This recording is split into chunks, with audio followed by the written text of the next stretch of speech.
பரலோகத்திற்கு எங்கள் பிதாவே, உம்முடைய பரிசுத்த நாமத்தை ஸ்தோத்திரிக்கிறோம் கர்த்தாவே. பரிசுத்த ஆவியானவரே, நன்றியிலிருந்தோம் நாங்கள் ஸ்தோத்திரிக்கிறோம். ஆண்டவரே, துதிக்கிறப்பா, ஸ்தோத்திரம் ஸ்தோத்திரப்பா ஸ்தோத்திரம். தூதர்கள் கர்த்தரை ஓயாமல் போற்றும் போது ஆண்டவரே, சேனையின் கர்த்தர் பரிசுத்தர் பரிசுத்தர் என்று சொல்லி பயத்தோடு பக்தியோடு கூட 2 சட்டைகளால் தங்கள் முகத்தை மூடி, 2 சட்டைகளால் தங்களுடைய கால்களை மூடி, 2 சட்டைகளால் பறந்து வந்து கர்த்தரை மையப்படுத்திக் கொண்டிருக்கும் போது அப்பா ஸ்தோத்திரம். அடிமைகளும் இந்த வேலையில நோக்கி பார்க்க முடியாது கர்த்தர் கொடுத்த மேலான திருவைக்காய் கர்த்தரை பரிசுத்த நாமத்தை ஸ்தோத்திரிக்கிற கர்த்தாவே உமக்கு ஸ்தோத்திரம். இந்த ஓய்வு நாளின் காலைவெளியிலே இந்த கர்த்தரி நாளிலே, இந்த பரிசுத்தமான ஓய்வு நாளிலே ஸ்தோத்திரம், நாங்கள் கர்த்தரை ஆராதிக்க வந்திருக்கிறோம். கர்த்தருடைய பிரசன்னம் எங்களோடு கூட தங்கி இருக்க முடியாது உண்மை நாங்கள் அழைக்கிறோம் கர்த்தாவே. வீடுகள் மத்தியில் வாரம் ஸ்தோத்திராஜா இயேசுவே, நன்றியோடு ஸ்தோத்திரிக்கிறோம். எங்க 2-3 பேரை நாமத்தில் குடிக்கிறார்களோ அது மொத்தம் இருக்கிறேன் என்று சொன்ன கர்த்தர் எங்கள் மத்தியில் வந்து இறங்கி ஆண்டவரே ஸ்தோத்திரம். இந்த நாளிலப்பா ஆண்டவரே நடக்கிற ஆராதனை கர்த்தர் ஆசீர்வாதத்தை கொடுத்து ஆண்டவரே கேட்கிற ஒவ்வொரு பிள்ளைகளுக்கும் இது ஆசீர்வாதமாய் இருக்க முடியாது, அவருடைய ஆத்மாவுக்கு ஒரு நல்ல ஒரு விருந்தாய் இருக்க முடியாது, கர்த்தர் ஆசீர்வாதத்தை கொடுக்க முடியாது. அவர்கள் இன்னும் கர்த்தருக்குள் ஆழமாய் கடந்து செல்ல உதவி செய்ய கர்த்தரை கர்த்தருக்கு கொடுக்கிறேன். கர்த்தரை மகத்துள்ள நாமத்துக்கு ஸ்தோத்திரத்தை எடுக்கிறேன். துதி கனமகிமை யாவற்றையும் எடுத்துக் கொள்ளும். துவக்க நேரம் முதல் முடிவு நேரம் மற்றும் பரிசுத்த ஆவியினுடைய ஆளுகை பிள்ளைகளை மறைத்துக் கொள்ளும்.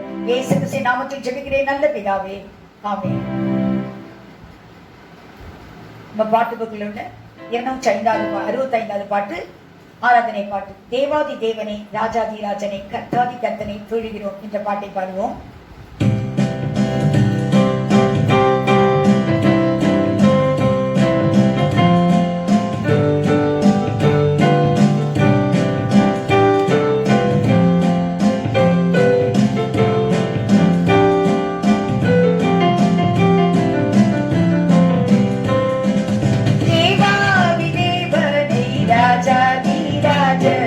கர்த்தாதி கர்த்தரை தொழுகிறோம்.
நாம் ஜெபிக்கலாம்.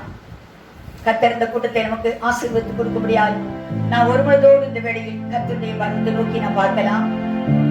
ஒத்தாசை அனுப்பும் பருவத்தை நோக்கி நாம் நம் கண்களை ஏறெடுப்போம்.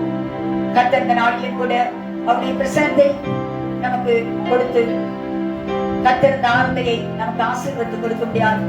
அவருடைய முகத்தை நம்மை பிரசன்னமாக்கி நம்மை பிரகாசிக்க செய்து நமது வார்த்தைகளை கேட்டு நம்ம இதயத்தை பதித்து காத்து அதன் மூலமாய் பலன் பெறும்படியால் கர்த்தருடைய வழிக்கு நாம் ஆயத்தமாக முடியாது.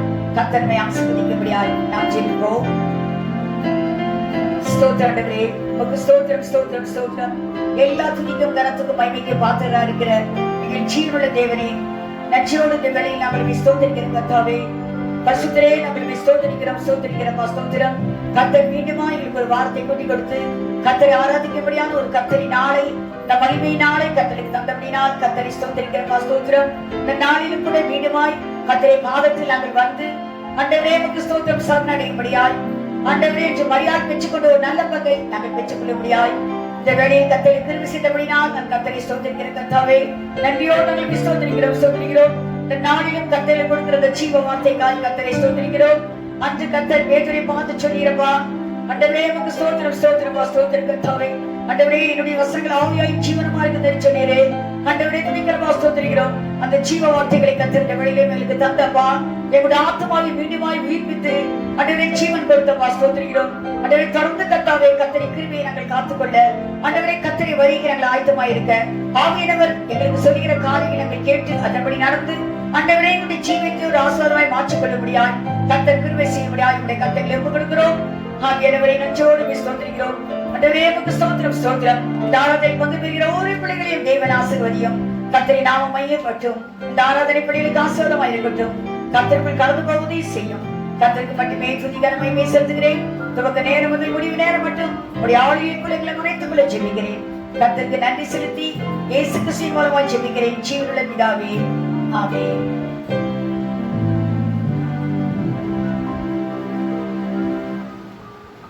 கர்த்தருடைய பரிசுத்த நாமத்துக்கு ஸ்தோத்திரம். நாம் மீண்டும் கர்த்தர் இந்த வாரத்தில் நமக்கு கொடுத்த ஒரு வார்த்தையை தியானிக்கலாம். மத்தேயு எழுதின சுவிசேஷம் 13ஆம் அதிகாரம் 47ஆம் வசனத்திலிருந்து 50ஆம் வசனம் வரையிலும் வாசிக்கலாம். மத்தேயு 13:47 50.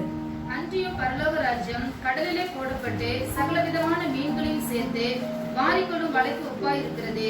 அது நிறைந்த போது அதை கரையில இழுத்து உட்கார்ந்து நல்லவைகளை கூடைகளில் சேர்த்து ஆகாதவைகளை எரிந்து போடுவார்கள். இப்படி உலகத்தின் முடிவிலே நடக்கும். தேவதூதர்கள் புறப்பட்டு நீதிமான்களின் நடுவிலிருந்து பொல்லாதவர்களை பிரித்து அவர்களை அக்கினி சூளையிலே போடுவார்கள். அங்கே அழுகையும் பற்கடிப்பும் உண்டாயிருக்கும் என்றார். இயேசு கிறிஸ்து அவருடைய வீட்டிலிருந்து வந்து கடலோரத்தில் உட்கார்ந்தார். அப்பொழுது திரளான ஜனங்கள் அவரிடத்தில் கேட்கபடி வந்தார்கள். அப்பொழுது கர்த்தர் தம்முடைய வாய் திறந்தவர்களுக்கு சொன்ன வார்த்தை தான் இப்பொழுது வாசிக்கப்பட்ட வார்த்தை. கர்த்தர் அநேக உவமைகளால் ஜனங்களோடு கர்த்தர் பேசினார் என்று பார்க்கிறோம். அப்பொழுது சீஷர்கள் கேட்கிறார்கள், ஏன் உவமைகளால் பேச வேண்டும் என்று சொல்லி. அப்பொழுது கர்த்தர் சொல்கிறார், அந்த வசனங்களுடைய ஆழங்களை அறிந்து கொள்ள உங்களுக்கு அருளப்பட்டிருக்கிறது, மற்றவர்களுக்கோ அது அருளப்படவில்லை. பரலோகராஜ்யத்தின் ரகசியங்களை அறிந்து கொள்ள உங்களுக்கு அருளப்பட்டிருக்கிறது, மற்றவர்களுக்கு அது அருளப்படவில்லை என்பதாக கர்த்தர் சொல்கிறார். சில காரியங்களை கர்த்தர் ஊமைகளாய், ஊமைகள் என்று சொல்லும் போது கம்பேரிசன் கொடுத்து உலகத்தின் பொருட்களை வைத்து கர்த்தர் கம்பேர் பண்ணி கர்த்தர் பேசுகிறார். கர்த்தருடைய பரிசுத்த நாமத்துக்கு ஸ்தோத்திரம். இந்த அதிகாரத்தில் நாம் பார்க்கும்போது 7 ஊமைகள் சொல்லப்பட்டிருக்கிறது. இதில் இதுதான் கடைசி ஊமை. இயேசு கிறிஸ்து சொன்ன இந்த அதிகாரத்தில் கடைசி ஊமை இதுதான் என்று பார்க்கிறோம். பரலோகராஜ்யம் ஒரு வலைக்கு ஒப்பா இருக்கிறது என்று நாம் பார்க்கிறோம். ஒரு நெட், அது ஒரு வலைக்கு ஒப்பா இருக்கிறது. அது கடலையை போட்டு அதை மீன் பிடிக்கும்படியாக உபயோகப்படுத்துகிறார்கள்.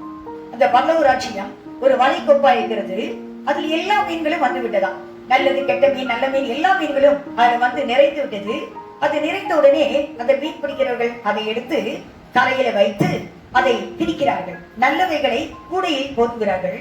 ஆனால் ஆகாதவைகள் இருக்கிறது, அது கெட்டு போனவைகள் ஆகாதவைகளை அதை சேர்த்து அவை எரிந்து விடுகிறார்கள் என்று பார்க்கிறோம்.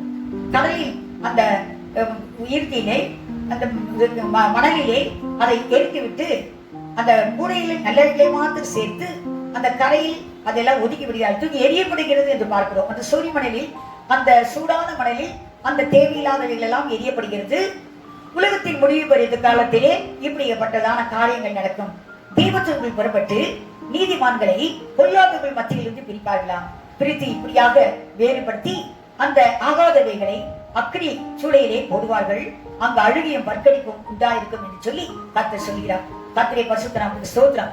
ஆகாதவைகள் என்று பார்க்கும்போது ரிஜெக்ட் பண்ணி போடுகிறார். அது தகாதவைகள், அது ஏற்றவைகள் அல்ல, அது எனக்கு சரியானவைகள் அல்ல என்று சொல்லி கர்த்தர் தள்ளி விடுகிறார் என்று சொல்லி நாம் பார்க்கிறோம். இப்போது அதை குறித்து நாம் தியானிக்க போகிறோம். விசேஷமா இந்த நாட்களில் நாம் எல்லாருமே அறிவோம். இந்த கொரோனா பீரியட்ல நம்ம பார்க்கும்போது தனித்திருக்க வேண்டும், வீடுகளில் இருக்க வேண்டும், வேறு எந்த ஊருக்கும் செல்லக்கூடாது, போக்குவரத்துக்கான வசதி வாய்ப்புகள் எல்லாம் நிறுத்தப்பட்டிருக்கிறது என்று நாம் நன்றாக அறிவோம். ஆனால் ஒரு கல்யாணமோ இல்லாவிட்டால் ஒரு மரணமோ அல்லாவிட்டால் ஒரு மெடிக்கல் செக்கப்போ நாம் போகலாம் என்று சொல்லி மாத்திரம் பர்மிஷன் கொடுக்கிறார்கள். அதற்கு இ பாஸ் வாங்க வேண்டும் என்று சொல்கிறார்கள். இ பாஸ் வாங்கினாதான் நம்ம போக முடியும் என்று சொல்லி ஒருவேளை நாம் அதுக்கு அப்ளை பண்ணி அது ரிஜெக்ட் ஆகும் போது நமக்கு எவ்வளவு துக்கமா இருக்கிறது. நாம் போக வேண்டிய காரியங்கள் தடைபடுகிறதே, எப்படி போக முடியும் என்று சொல்லி நாம் கவலைப்படுகிறோம். ஆனால் அது கூட பரவாயில்லை, மீண்டும் நாம் பின்னால கூட போய் பார்க்கலாம். ஆனால் ஒருவேளை பரலோக ராஜ்யத்துக்கு நாம் ரிஜெக்ட் ஆகிவிட்டால் மீண்டும் போய் நாம் அதை சந்திக்க முடியாது, மீண்டும் பரலோகத்துக்கு போக முடியாது. இது ஒரே முறைதான். ஆகாதவைகளை சேர்த்து ரிஜெக்ட் பண்ணி விடுகிறார்கள், எரிந்து போடுகிறார்கள் என்று நாம் பார்க்கிறோம். நல்லதை மாத்திர கூடையில் சேர்க்கிறார்கள், மற்றவைகளை தூக்கி எரிந்து போடுகிறார்கள். உலகத்தின் முடிவு நாட்களிலே இப்படித்தான் நடக்கும் என்று கர்த்தர் ஒரு எச்சரிக்கை கொடுக்கிறார். ஆகவே இது நமக்கு கர்த்தரை வரிக்கு ஒரு எச்சரிப்பான காரியமா இருக்கிறபடினால், நாம் பரலோக ராஜ்யத்துக்கு நியமிக்கப்பட்ட பிள்ளைகளா இருக்கிறபடினால் நாம் இதை சற்று தியானிக்க கடமைப்பட்டிருக்கிறோம். நாம் பார்ப்போம், தியானிக்கலாம். முதலாவது தள்ளப்பட்டது யார்? ஆகாது என்று தள்ளப்பட்டது யார்? யார் யார் தள்ளப்பட்டார்கள் என்று சொல்லி நாம் இப்பொழுது பார்க்க போகிறோம். எசேக்கியேலின் புஸ்தகம் 28ஆம் அதிகாரம் 15ஆம் வசனத்திலிருந்து 17ஆம் வசனம் வரை பார்க்கும்போது முதலாவது தள்ளப்பட்டலை குறித்து பார்க்கிறோம். வாசிக்கலாம். எசேக்கியேலின் புஸ்தகம் 28 15 17. நீ சிருஷ்டிக்கப்பட்ட நாள் துவங்கி உன்னில் அநியாயம் கண்டுபிடிக்கப்பட்டது மட்டும் உன் வழிகளில் குறையற்றிருந்தாய். உன் வியாபாரத்தின் மிகுதியினால் உன் கொடுமை அதிகரித்து நீ பாவம் செய்தாய். ஆகையால் நான் உன்னை தேவனுடைய பர்வதத்திலிருந்து ஆகாதவன் என்று தள்ளி காப்பாற்றுகிற கேருபாய் இருந்த உன்னை அக்கினிமயமான கற்களின் நடுவே இராதபடிக்கு அழைத்து போடுவேன். உன் அழகினால் உன் இருதயம் மேட்டுமையாயிற்று, உன் வினுத்தினால் உன் ஞானத்தை கெடுத்தாய். உன்னை தரையிலே தள்ளி போடுவேன், ராஜாக்கள் உன்னை பார்க்கும்படி உன்னை அவர்களுக்கு முன்பாக வேடிக்கையாகுவேன். யார் என்றால் ஒரு தூதன். ஒரு தூதனை குறித்து இங்கு சொல்லப்பட்டிருக்கிறது என்று பார்க்கிறோம். அவன் தான் முதலாவது கர்த்தர் ஆதி மனுஷன், அதாவது ஆதாமை உண்டாக்குவதற்கு முன்பாக கர்த்தர் ஒரு தூதர் உலகத்தை உண்டாக்கி வைத்திருந்தார். தூதர் உலகத்தை குறித்து தான் நாம் வாசிக்கிறோம். யோபின் புஸ்தகம் 38ஆம் அதிகாரம் 7ஆம் வசனத்தில் இதை குறித்து நாம் பார்க்கிறோம். யோபின் புஸ்தகம் 38:7. அப்பொழுது விடிய காலத்து நட்சத்திரங்கள் ஏகமாய் பாடி தேவபுத்திரர் எல்லோரும் கெம்பீரித்தார்களே. நாம் பார்க்கிறோம், தேவபுத்திரர்கள் கெம்பீரித்தார்களே. நட்சத்திரங்கள் என்று பார்ப்பது தூதர்கள். கர்த்தர் தூதர்கள் உலகத்தை உண்டாக்கினார். எதற்காக உண்டாக்கினார்? கர்த்தரை துதிக்கும்படியாய், கர்த்தரை போற்றும்படியாய், கர்த்தரை மையப்படுத்தும்படியாய் கர்த்தர் உண்டாக்கி வைத்து அவர்களுக்கு அவருடைய இடத்தை விட கொஞ்சம் சற்று கீழான ஒரு இடத்தை கொடுத்து அவர்களை அந்த இடத்தில் வைத்து கர்த்தர் அவர்களுக்கு கர்த்தரை துதிக்கும்படியான ஒரு கிருபையை கர்த்தர் தந்தார். கர்த்தரை பரிசுத்தத்துக்கு ஸ்தோத்திரம். அந்த தூதனை குறித்து தான் கர்த்தர் எப்படி அவனை அலங்கரித்தார் என்று சொல்லி பாருங்க. எசேக்கியேல் 28ஆம் அதிகாரம் 12 14 வரை 12 13 பார்க்கும்போது நாம் அதை வாசிக்கலாம். எசேக்கியேல் புத்தகம் 28ஆம் அதிகாரம் 12 13ஆம் வசனங்கள். மனுபுத்திரனே, நீ தீரு ராஜாவை குறித்து புலம்பி அவனை நோக்கி கர்த்தராகிய ஆண்டவர் உரைக்கிறது என்னவென்றால், நீ விசித்திரமாய் செய்யப்பட்ட முத்திரை மோதிரம், நீ ஞானத்தால் நிறைந்தவன், பூரண அழகுள்ளவன், நீ தேவனுடைய தோட்டமாகிய ஏதேனில் இருந்தவன், பத்மராகம், புஷ்பராகம், வைரம், படிகப்பச்சை, கோமேதகம், யஸ்பி, இந்திரநீலம், மரகதம், மாணிக்க முதலான சகலவித ரத்தினங்களும் பொண்ணு உன்னை மூடிக்கொண்டிருக்கிறது. நீ சிருஷ்டிக்கப்பட்ட நாளில் உன் மேல வாத்தியங்களும் உன் நாகசுரங்களும் உன்னிடத்தில் ஆயத்தப்பட்டிருந்தது. பாருங்க, இந்த 12 13 அவன் எவ்வளவு உன்னதமான நிலையில் கர்த்தர் உண்டாக்கி வைத்திருந்தார். அந்த தூதனை, அவன் தான் லூசிபர். அவனை கர்த்தர் உண்டாக்கும் போது அவனை மினுக்கான வஸ்திரத்தோடு அழகாய் அவனை மிகவும் உன்னதமான நிலையில் கர்த்தர் உண்டாக்கி வைத்திருந்தார். அவன் ஏதேனில் இருந்தவன் என்று எழுதப்பட்டிருக்கிறது. அப்படிப்பட்ட ஒரு தூதனை கர்த்தர் உண்டாக்கி அவருக்கு தான் இந்த கிருபையெல்லாம் கர்த்தர் கொடுத்தார். அவனை எதற்காக கர்த்தர் உண்டாக்கினார் என்றால் 14ஆம் வசனத்தில் வாசிக்கிறோம். அதே அதிகாரம் 14ஆம் வசனம் 14 வாசிக்கலாம். காப்பாற்றுகிறதற்காக அபிஷேகம் பண்ணப்பட்ட கேரு. பாருங்க, அவன் காப்பாற்றும்படியாய் எல்லாரையும் காப்பாற்றக்கூடிய ஒரு அதிகாரம், ஒரு வல்லமையை கர்த்தர் தந்திருந்தார். அவன் அபிஷேகம் பண்ணப்பட்டான். எல்லாரையும் காப்பாற்றும்படியாய் அவன் அபிஷேகம் பண்ணப்பட்டவன் என்று நாம் பார்க்கிறோம். அப்படிப்பட்ட உன்னதமான ஒரு நிலைமையில் கர்த்தவனை வைத்தார். அதில் நாம் வாசித்தோம், நீ குறையற்றிருக்கும் போது நீ நன்றாயிருந்தாய், ஆனால் உன்னை குறைவு கண்டுபிடிக்க மட்டும் நீ நன்றாயிருந்தாய். ஆனால் உன்னில் ஒரு அநியாயம் காணப்பட்டது. அந்த அநியாயம் காணப்பட்ட பின்பு நான் உன்னை கீழே தள்ளிவிட்டேன் என்று சொல்கிறான். அது என்ன அநியாயம் பார்ப்போம். ஏசாயாவின் புஸ்தகம் 14ஆம் அதிகாரம் 12ஆம் வசனத்திலிருந்து 15ஆம் வசனம் வரை வாசிக்கிறோம். அவருடைய அநியாயத்தை இங்கு நாம் பார்க்கலாம். ஏசாயாவின் புஸ்தகம் 14 12 15 வரை. அதிகாலையின் மகனாகிய விடிவெள்ளியே, நீ வானத்திலிருந்து விழுந்தாயே, ஜாதிகளை ஈனப்படுத்தினவனே, நீ தரையிலே விழ வெட்டப்பட்டாயே. நான் வானத்துக்கு ஏறுவேன், தேவனின் நட்சத்திரங்களுக்கு மேலாக என் சிங்காசனத்தை உயர்த்துவேன், வடபுறங்களில் உள்ள ஆராதனை கூட்டத்தின் பர்வதத்திலே வீற்றிருப்பேன் என்றும், நான் மேகங்களுக்கு மேலாக உன்னதங்களில் ஏறுவேன், உன்னதமானதற்கு ஒப்பாவேன் என்றும் நீ உன் இருதயத்தில் சொன்னாயே. ஆனாலும் நீ அகாதமான பாதாளத்திலே தள்ளுண்டு போனாய். பாருங்க, கர்த்தர் சொல்கிறார், அவன் மேட்டிமை நினைந்தான். அவனுடைய இதயத்தில் வந்தது மேட்டிமையான ஒரு சிந்தை வந்தது. கடந்த வாரம் நாம் பார்த்தோம், மேட்டிமை எப்படிப்பட்ட பயங்கரமான ஒரு பாவம் என்று பார்த்தோம். கர்த்தர் கிட்ட கூட அதை பார்க்க மாட்டார். தூரத்திலிருந்து மேட்டிமையோ தூரத்திலிருந்து அறிகிறார் என்று நாம் வாசித்தோம். அப்படியானால் கர்த்தருடைய மேட்டிமை குணம் அந்த லூசிபருக்கு வந்தவுடனே, நான் அந்த உன்னதமானவருக்கு ஒப்பாவேன், கர்த்தருக்கு நான் ஒப்பாகி விடுவேன். அவனை கர்த்தர் உண்டாக்கி அவனை கர்த்தருக்கு கீழாய் வைத்தால் நான் கர்த்தருக்கு ஒப்பாவேன் என்று சொல்லி அவனுடைய இடத்தையே அவன் பிடிக்கும்படியாக அவன் ஆசைப்பட்டான். அவன் இதயத்தில் தான் சிந்தித்தான், ஆனால் கர்த்தர் இருதய சிந்தையை அறிந்தவர் அல்லவா. ஆகவே அவனை கீழே தள்ளினார் என்று சொல்லி நாம் பார்க்கிறோம். இப்பொழுது அவனுடைய நிலைமை என்ன தெரியுமா? யூதாவின் புஸ்தகம் 6ஆம் வசனத்தில் எழுதப்பட்டது வாசிக்கலாம்.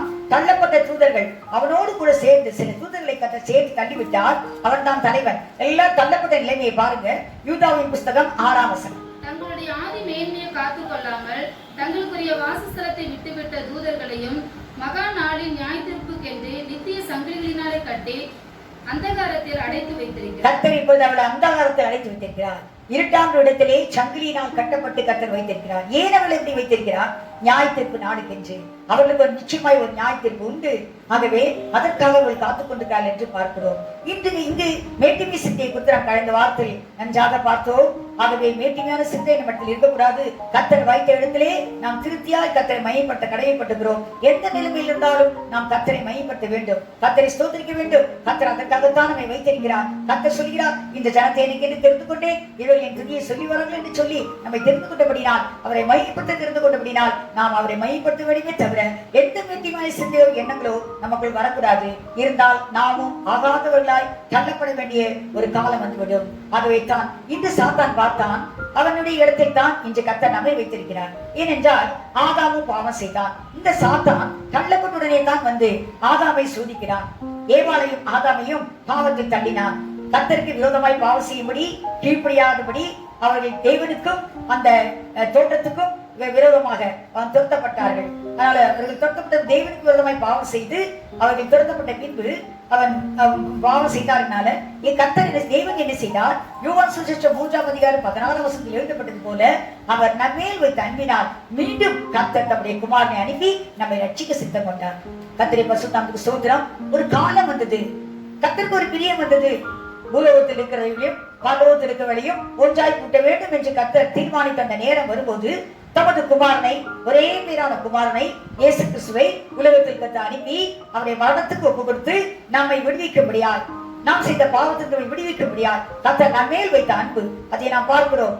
தேவன் தம்முடைய குமாரை உலகத்தில் அன்பு வைத்து அனுப்பினார் என்றால் உலகத்தின் மேல் அவர் வைத்த அன்பு. ஆகவே தான் அவர் உலகத்தில் அனுப்பி அவரை மரணத்துக்கு ஒப்பு கொடுத்து நம்மை இந்த பாவத்திலிருந்து விடுதலை செய்திருக்கிறார் என்று சொல்லி நாம் பார்க்கிறோம். ஆனால் அந்த தூதனுக்கு எந்த எக்ஸ்கியூஸ், எந்த மன்னிப்பும் இல்லை. ஆகவே தான் எபிரேயர் நிருபம் 2ஆம் அதிகாரம் 16ஆம் வசனத்தில் வாசிக்கிறோம். 16 வாசிப்போம். ஆதலால் அவர் தேவதூதருக்கு உதவியாக கை கொடாமல் ஆபிரகாமின் சந்ததிக்கு உதவியாக கை கொடுத்தார். பாருங்க, தேவதூதனுக்கு உதவியாக கை கொடுக்கவில்லை. தேவதூதன் பாவம் செய்தான், அவனுக்கு உதவியால் ஒரு மன்னிப்பு கூட கர்த்தர் தரவில்லை. உடனே அவனை சங்கிலியால் கட்டி நியாய தீர்ப்புக்காக வைத்து விட்டார். ஆனால் ஆதாம் பாவம் செய்தான், அவனை ஆண்டு கொள்ளும்படியாக கர்த்தர் உண்டாக்கினார். அதனால்தான் நாம் பார்க்கிறோம், ஆதியாகமம் 1ஆம் அதிகாரத்தில் அவர்களை கர்த்தர் ஆணும் பெண்ணுமாய் உண்டாக்கினார், அவர்களை தம்முடைய சாயலாய் தம்முடைய ரூபமாய் உண்டாக்கினார் என்று சொல்லி நாம் பார்க்கிறோம். ஏனென்றால் அவர்கள் ஆளுகை செய்ய வேண்டும் என்று சொல்லி கர்த்தர் உண்டாக்கி வைத்தார். ஆகவே அவனுக்கு கொடுத்த அந்த கிருபையை கர்த்தர் மனுஷனுக்கு கொடுத்து விட்டார். ஆகவே தான் அவன் மனுஷன் மேல் இன்னும் எதிரியாய், அவன் சத்துருவாய் இருந்து கொண்டிருக்கிறான். மனுஷனை எப்படியாவது தள்ள வேண்டும், தம்முடைய கிருபையை கர்த்தர் அவனுக்கு தந்து விட்டாரே என்று சொல்லிதான் இன்றும் கூட சாத்தான் நமக்கு ஒரு பெரிய எதிரியா இருக்கிறான் என்று சொல்லி நாம் பார்க்கிறோம். இங்க நம்ம வசனத்தில் வாசித்தபடி கர்த்தர் ஆதாமின் சந்ததிக்கு ஆபிரகாமின் சந்ததிக்கு உதவியாக கை கொடுத்தாரே தவிர அந்த தூதர்களுக்கு உதவியாக கை கொடுக்கவில்லை. ஆகவே தான் இயேசு கிறிஸ்து அனுப்பி நம்மை மீட்டுக் கொண்டார் என்று சொல்லி நாம் பார்க்கிறோம். ஆகவே மேட்டிமையான எந்த எண்ணம் இருந்தாலும் கூட நாம் கர்த்தருடைய சமூகத்தில் ஆகாதவர்களாய் தள்ளப்படுவோம் என்பதை நாம் தெரிந்து கொள்ள வேண்டும். ஏனென்றால் நாம் கூடையில் சேர்க்கப்பட வேண்டுமானால் நல்ல ஒரு மீன்களாய் காணப்பட வேண்டும் என்று சொல்லி நாம் பார்க்கிறோம். இரண்டாவதாக யார் தள்ளப்பட்டார்கள் என்று சொல்லி பார்க்கலாம். எபிரேயர் நிருபம் 12ஆம் அதிகாரம் 16-17 எழுதப்பட்டிருக்கிறது. வாசிக்கலாம். ஒருவனும் வேசி கள்ளனாகவும் ஒருவேளை போஜனத்துக்காக தன் சிரேஷ்ட புத்திர பாகத்தை விற்று போட்ட ஏசாவை போல சீர்கட்டவனாகவும் இராதபடிக்கும் எச்சரிக்கையா இருங்கள். ஏனென்றால் பிற்பாடு அவன் ஆசீர்வாதத்தை சுதந்திரித்துக் கொள்ள விரும்பியும் ஆகாதவன் என்று தள்ளப்பட்டதை அறிவீர்கள். அவன் கண்ணீர் விட்டு கவலையோட தேடியும் மன மாறுதலை காணாமல் போனான். நாம் இங்கே பார்க்கிறோம். இரண்டாவதாக கர்த்தருடைய ஆசீர்வாதத்தை இழந்தவன் ஏசா என்று பார்க்கிறோம். அவன் ஆகாதவனாக தள்ளப்பட்டான் என்று பார்க்கிறோம். முதலாவது லூசிபர் தள்ளப்பட்டான், பின்பு அந்த ஏசா தள்ளப்பட்டான் என்று பார்க்கிறோம். ஏசா யார் என்று நாம் நன்றாக அறிவோம். ஈசாக்கின் 2 குமாரர்கள் ஏசா யாக்கோபு 2 பேரும் அவங்க இரட்டை பிள்ளைகள் என்று சொல்லி பார்க்கிறோம். அதுல ஏசா மூத்தவன் என்று பார்க்கிறோம். இவனுக்கு தான் புத்திர சுவீகாரம் இவனுக்கு தான் கிடைத்தது. ஏனென்றால் இவன் மூத்தவனுக்கு தான் புத்திர சுவீகாரம் உண்டு. சிரேஷ்ட புத்திர பாகம் என்று சொல்லலாம்.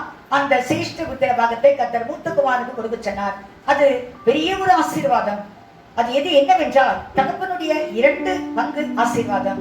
தகப்பனுடைய சொத்தை ஒரு 2 குமாரர்கள் இருப்பார்களானால் 3ஆய் பங்கிட்டு அதில் 2 பங்கு மூத்த மகனுக்கு, அந்த 1 பங்கு தான் இளைய மகனுக்கு.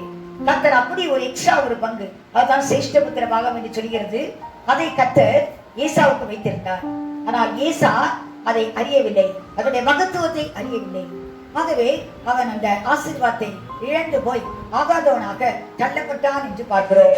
அந்த உரிமை ஏசாவுக்கு மாத்திரம்தான் இருந்தது தவிர யாக்கோபு எந்த விதத்திலும் அந்த உரிமையை பறித்துக் கொள்ள முடியாது. இரண்டாவது மகனுக்கு எந்த விதத்திலும் அந்த உரிமை இல்லை. ஆனால் ஏசாவுக்கு மாத்திரம்தான் அந்த உரிமை இருந்தது. ஆனால் ஒரு நாள் சாயங்கால வேளையிலே அவன் வேட்டையாடி களைத்து போய் வந்தபோது யாக்கோபு வீட்டிலே கூழ் சமைத்துக் கொண்டிருக்கிறான். இது ஆதியாகமம் 25ஆம் அதிகாரத்தில் எழுதப்பட்டிருக்கிறது. அதுல பார்க்கும்போது 29ஆம் வசனத்தை பார்க்கும்போது அவன் கூழ் காய்த்துக் கொண்டிருக்கிறான். உடனே இவன் களைத்து இழைத்து வந்தபடினாலே தன் தம்பியை பார்த்து கேட்கிறான், அந்த கூழிலை எனக்கு கொஞ்சம் கொடு, நான் இழைத்திருக்கிறேன் என்று சொல்லி கேட்டான். உடனே யாக்கோபு கேட்கிறான், உன் சிரேஷ்ட புத்திர பாகத்தை எனக்கு விற்று போடு என்று சொல்கிறான். பாருங்க, யாக்கோபு 2வது மகன். அவனுக்கு சிரேஷ்ட புத்திர பாகத்தில் எந்த சொந்தமோ உரிமையோ இல்லை. ஆனால் அதை குறித்து ஒரு அக்கறை, ஒரு பொறுப்பு, அது தனக்கு வேண்டும் என்று சொல்லி ஒரு ஆசை. அந்த சிரேஷ்ட புத்திர பாகம் எனக்கு தேவை என்று சொல்ல ஒரு ஆசை யாக்கோபுக்கு இருந்தது. எந்த விதத்திலாவது அது ஏசாவிடமிருந்து நாம் பறித்துக் கொள்ள வேண்டும். அவன் டைம் பார்த்துக் கொண்டிருந்தான், ஒரு நேரம் பார்த்துக் கொண்டிருந்தான், எப்பொழுது நாம் எடுத்துக்கொள்ளலாம் என்று சொல்லி. ஆனால் ஒரு நேரம் வந்தது. ஏசா அவன் இடத்தில் கூழ் கேட்கும் போது அவன் சொல்கிறான், அந்த சிரேஷ்ட புத்திர பாகத்தை எனக்கு விற்று போடு என்று சொல்லி. உடனே அவன் சொல்கிறான், சரி இந்த சிரேஷ்ட புத்திர பாகத்தை எடுத்துக்கோ, அது என்னத்துக்கு எனக்கு என்று சொல்லிவிட்டான். உடனே அதை ஆணையிட்டு கொடு என்று சொல்கிறான். உடனே அவன் ஆணையிட்டு கொடுத்தானா, கொடுத்து விட்டோடனே இவன் கூழை கொடுக்கிறான். அதை கொடுத்து விட்டு அவன் போய்விட்டான், எழுந்து போய்விட்டான் ஏசா என்று பார்க்கிறோம். அந்த கடைசி வசனத்தில் வாசிக்கலாம், ஏசா என்ன செய்தான் என்று சொல்லி 25ஆம் அதிகாரம் ஆதியாகமம் 34ஆம் வசனம். அப்பொழுது யாக்கோபு ஏசாவுக்கு அப்பத்தையும் பயிற்றோலையும் கொடுத்தான். அவன் புசித்து குடித்து எழுந்திருந்து போய்விட்டான். இப்படி ஏசா தன் சிரேஷ்ட புத்திர பாகத்தை அலட்சியம் பண்ணினான் என்று பார்க்கிறோம். ஒரு அசட்டை செய்தான். அந்த சிரேஷ்ட புத்திர பாகத்தின் மகிமை அவனுக்கு தெரியவில்லை. அது எவ்வளவு பெரிய ஒரு சாக்கியம் என்று அவனுக்கு தெரியவில்லை. அது மூத்த குமாரனுக்கு மட்டுமே தவிர இளையகுமார் எந்த இடத்துல பறித்துக் கொள்ள முடியாத ஒரு காரியம். ஆனால் அவன் ஒரு குழுக்காக ஆசைப்பட்டு அந்த சிரேஷ்ட புத்திர பாகத்தை இழந்து போனான் என்று சொல்லி பார்க்கிறோம். அவன் அலட்சியம் பண்ணினான் என்று பார்க்கிறோம். இன்று கூட அநேக கிறிஸ்தவ மக்கள் உலகத்தினுடைய ஒரு ஆதாயத்திற்காக தங்களுடைய பெயரை கூட மாற்றிக்கொள்ள தயாரா இருக்கிறார்கள் என்று நான் கேள்விப்படுகிறேன். அநேகர் நான் கிறிஸ்தவன் அல்ல என்று சொல்லி மற்ற பெயர்களை வைத்துக் கொண்டு உலகத்தினுடைய ஆதாயத்துக்காக கர்த்தருடைய கிருபையை இழக்க கூட தயாரா இருக்கிற அநேகர். ஆனால் அவருடைய நிலைமை மிகவும் பரிதாபம் என்பதை நாம் அறிந்திருக்கிறோம். மிகவும் பரிதாபமான நிலை, மீண்டும் அதை பெற்றுக்கொள்ளவே முடியாது. ஏசா 34ஆம் வசனத்தில் வாசிக்கிறோம், அவன் தன்னுடைய சிரேஷ்ட புத்திர பாகத்தை அலட்சியம் பண்ணினான் என்று பார்க்கிறோம். ஒருவேளை கூழுக்காக ஆசைப்பட்டு பெரிய ஒரு கிருபையை அவன் இழந்து போனான். ஆனால் அதனுடைய மகத்துவம் அவன் அறியவில்லை. இன்று கூட அநேக கிறிஸ்தவர்கள் தங்களுக்கு உலகத்தின் ஆதாயத்துக்காக, அழிந்து போகிற இந்த உலக ஆதாய பொருளுக்காக தங்களுடைய பெயரை கூட மாற்றி வைத்துக் கொள்ள துணிந்து கொள்கிறார்கள். அவருடைய நிலைமை ஒரு பரிதாபமான நிலைமைதான். பெற்றுக்கொள்ள முடியாத ஒரு நிலைமை. மீண்டும் இந்த கர்த்தருடைய கிருபையை பெற்றுக்கொள்வது மிகவும் கடினமான ஒரு காரியம். ஆனால் நாம் அதன் பின்பு அவன் கெஞ்சுகிறான் அவன் தகப்பனை பார்க்கலாம். ஆதியாகமம் 27ஆம் அதிகாரம் 34, 36, 38 3 வசனங்களை வாசிப்போம். ஏசா தன் தகப்பனுடைய வார்த்தைகளை கேட்டவுடனே மிகவும் மனம் கசந்து உரத்த சத்தமிட்டு அலறி தன் தகப்பனை நோக்கி, என் தகப்பனே, என்னையும் ஆசீர்வதியும் என்றான். அப்பொழுது அவன் பெயர் யாக்கோபு எனப்படுவது சரி அல்லவா? இதோடு 2 தரம் என்னை மோசம் போக்கினான். என் சிரேஷ்ட புத்திரபாகத்தை எடுத்துக்கொண்டான். இதோ இப்பொழுது என் ஆசீர்வாதத்தையும் வாங்கிக் கொண்டான் என்று சொல்லி, நீர் எனக்கு ஒரு ஆசீர்வாதத்தையாகவும் வைத்து வைக்கவில்லையா என்றான். ஏசா தன் தகப்பனை நோக்கி, என் தகப்பனே, இந்த ஒரே ஆசீர்வாதம் மாத்திரமா உம்மிடத்தில் உண்டு? என் தகப்பனே, என்னையும் ஆசீர்வதியும் என்று சொல்லி ஏசா சத்தமிட்டு அழுதான். பாருங்க, சத்தமிட்டு அழுகிறான். ஏசாவுக்கு அதன் பின்புதான் மகத்துவம் தெரிகிறது. தகப்பனிடத்தில் போய் என்னையும் ஆசீர்வதியும், இந்த ஒரு ஆசீர்வாதம் தான் வைத்திருக்கிறாரா என்று சொல்லி அவன் அழுகிறான். ஆனால் அவன் இந்த குழுக்காக அந்த ஆசீர்வாதத்தை இழந்து போனதை அவன் உணர்ந்து மீண்டுமாய் மனசாப்பட்டு அழுது கூட அவன் அதை மீண்டும் பெற்றுக்கொள்ள முடியவில்லை. இன்று கூட இந்த அசட்டை என்று சொல்கிறது ஒரு பெரிய ஒரு பாவம். நம்மை கூட கர்த்தர் முதற் பலன்களாய்த்தான் கர்த்தர் தெரிந்து கொண்டார். வாசிக்கலாமா? யாக்கோபு புஸ்தகம் 1ஆம் அதிகாரம் 18ஆம் வசனத்தில் வாசிக்கிறோம். அவர் சித்தம் கொண்டு தம்முடைய சிருஷ்டிகளே நாம் முதற் பலன்கள் ஆவதற்கு நம்மை சத்திய வசனத்தினாலே ஜெனிப்பித்தார். பாருங்க, நாம் முதற் பலன்களாக வேண்டும். ஃபர்ஸ்ட் ஃப்ரூட்ஸ் கர்த்தருடைய அந்த சிரேஷ்ட புத்திரபாகத்தை நாம் பெற்றுக்கொள்ள வேண்டும் என்று சொல்லி கர்த்தர் சத்திய வசனத்தில் நம்மை ஜெனிப்பிக்கிறார் என்று பார்க்கிறோம். முதற் பலன்களாக வேண்டும் என்று சொல்லித்தான் சத்திய வசனத்தால் ஜெனிப்பிட்டு நம்மை ரட்சித்து வைத்திருக்கிறார். அது மாத்திரமல்ல, ரோமருக்கு நிருபம் 8ஆம் அதிகாரம் 15, 16 வாசிக்கிறோம். அந்தபடி திரும்பவும் பயப்படுகிறதுக்கு நீங்கள் அடிமைத்தனத்தின் ஆவியை பெறாமல் அப்பா பிதாவு என்று கூப்பிட பண்ணுகிற புத்திர சுவிகாரத்தின் ஆவியை பெற்றிருக்கிறீர்கள். பாருங்க, தாவீதின் பெயரே புத்திர சுவிகாரத்தின் ஆவி. அப்படினால் கர்த்தர் முதற் பலன் யாவதற்காக சத்திய வசனத்தாலே நம்ம ஜனிப்பித்து ஞானஸ்நானத்துக்குள் நடத்தி ஜனிப்பித்து என்று சொல்லும்போது நாம் அதன் மூலமாய் வசனத்தை விசுவாசித்து ஞானஸ்நானம் பெற்றோம். அது மாத்திரமல்ல, அந்த புத்திர சுவிகாரத்தின் ஆவியை பெற்றிருக்கிறோம். ரோமர் 8, 15, 14 நம்ம வாசிப்பது போல அந்த புத்திர சுவிகாரத்தின் ஆவியை நமக்கு தந்து நம்மை அவருடைய சிரேஷ்ட புத்திர பிள்ளைகளாய், அவருடைய பிள்ளைகளாய் கர்த்தர் மாற்றி வைத்திருக்கிறார். ஏனென்றால் அவருடைய ஆசீர்வாதங்கள் அத்தனை நாம் பெற்றுக்கொள்ள முடியாது. ஒருவேளை நாம் உலகத்தின் அநித்தியமான அழிந்து போகக்கூடிய காரியங்களுக்காக நாம் கர்த்தரின் கிருபையை இழப்போமானால் நம்மை விட பரிதாபமானவர்கள் உலகத்தில் இருக்க முடியாது. மீண்டும் அதை நாம் பெற்றுக்கொள்ளவே முடியாது. ஏசா தன் தகப்பனை நோக்கி அழுகிறான், சத்தமிட்டு அழுதான் என்று பார்க்கிறோம். ஒரு ஆசீர்வாதம் மாத்திரமா உனதில் உண்டு, என்னையும் ஆசீர்வதியும் தகப்பனே என்று சொல்லி, ஆனால் அவன் ஆசீர்வாதத்தை பெற்றுக்கொள்ள முடியாமல் போயிற்று என்று நாம் பார்க்கிறோம். வாசிக்கலாம். 2 பேதுரு 2ஆம் அதிகாரம் 9ஆம் வசனம் 10ஆம் வசனத்தில் வாசிக்கிறோம். கர்த்தர் தேவ பக்தியுள்ளவர்களே சோதனை நின்று ரட்சிக்கவும், அக்கிரமக்காரரே ஆக்கினைக்குள்ளானவர்களாக நியாயத்தீர்ப்பு நாளுக்கு வைக்கவும் அறிந்திருக்கிறார். விசேஷமாக அசுத்த இச்சையோட மாமிசத்திற்கு ஏற்றபடி நடந்து கர்த்தத்துவத்தை அசட்டை பண்ணுகிறவர்களே அப்படி செய்வார். பாருங்க, அசட்டை செய்கிறவனுக்கு தான் இப்படிப்பட்ட ஒரு பலன். கர்த்தத்துவத்தை அசட்டை செய்கிறவனுக்கு என்று எழுதப்பட்டிருக்கிறது. ஏசா அசட்டை செய்து தன்னுடைய சிரேஷ்ட புத்திரபாகத்தை இழந்து போனான் என்று பார்க்கிறோம். அப்படினால் அசட்டை செய்கிறவனுக்கு தான் இந்த பயங்கரமான ஒரு நிலைமை ஏற்படுகிறது என்று நாம் பார்க்கிறோம். வாசிக்கலாம். அப்போஸ்தலர் புஸ்தகம் 13ஆம் அதிகாரம் 41ஆம் வசனத்தில் பவுல் அப்போஸ்தலன் சொல்லும்போது சொல்கிறார், அசட்டைக்காரரே பாருங்கள், பிரமித்து அழிந்து போங்கள். வாசிக்கலாம். அசட்டைக்காரரே பாருங்கள், பிரமித்து அழிந்து போங்கள். உங்கள் நாட்களில் ஒரு கிரியை நான் நடப்பிப்பேன். ஒருவன் அதை உங்களுக்கு விவரித்து சொன்னாலும் நீங்கள் விசுவாசிக்க மாட்டீர்கள் என்று சொல்லி இருக்கிறபடி உங்களுக்கு நேரிடாதபடிக்கு எச்சரிக்கையா இருங்கள் என்றார். பாருங்க, விவரித்து சொன்னாலும் கூட விசுவாசிக்க முடியாத நிலைமை தான் அவர்களுக்கு. ஏனென்றால் கர்த்தரின் கிருபையை அசட்டை செய்கிறவர்கள். அதை அலட்சியம் செய்தான் என்று எழுதப்பட்டிருக்கிறது. அசட்டை, இந்த அசட்டை என்று சொல்கிறது கர்த்தருடைய பெரிய கிருபையை ஒரு லேசாய் நினைத்து, ஒரு அற்பமாய் நினைத்து அதை அசட்டை செய்கிறது. இது பயங்கரமான பாவம் கர்த்தருக்கு முன்பாக. பின்னால ஏசா கண்ணீரோடு கதறி அழுது கூட அத மனமாறுதலை காணவில்லை என்று சொல்லி நாம் பார்க்கிறோம். அவனுக்கு எத்தனை பேர்கள் வேதம் சொல்கிறது பாருங்க, வைத்திருக்கிறது பாருங்க. ஏசாவின் புஸ்தகம் 12 எபிரேயர் 12ஆம் அதிகாரம் அதுல 12, 15, 16 வாசித்தோம். அவன் எப்படிப்பட்ட நிலைமை அவனுக்கு கொடுக்கப்படுது. வேசிக்கலனாவது ஒருவேளை போஜனத்திற்காக அவன் வேசிக்கல்லன். கர்த்தரின் கிருபையை இழந்தவன், பின்பு அவன் மனசாப்பட்டு கதறி கூட அவன் பெற்றுக்கொள்ள கூடாமல் போயிட்டாங்க பார்க்கிறோம். இப்படிப்பட்ட ஒரு கிருபையை கூட நாம் எழுந்து போகாதபடிக்கு நாம் ஜாக்கிரதையா இருக்க வேண்டியது அவசியமா இருக்கிறது. கத்திரை பசுத்தராமுக்கு ஸ்தோத்திரம். ஆகாதவனாய் போகாதபடிக்கு கத்திரை கிருபையை நாம் பற்றிக்கொள்ள வேண்டும். அதை பற்றிக்கொள்ளுங்கள் என்று சொல்லி பவுல் சொல்கிறார். கத்திரை பசுத்தராமுக்கு ஸ்தோத்திரம். மூன்றாவதாக ஆகாத கொடிகளை குறித்து நாம் வேதத்தில் வாசிக்கிறோம். எரேமியாவின் புஸ்தகம் 2ஆம் அதிகாரம் 21ஆம் வசனத்தை வாசிக்கிறோம். நான் உன்னை முற்றிலும் நற்கனி தரும் உயர்குல திராட்சை செடியாக நாட்டினேன்.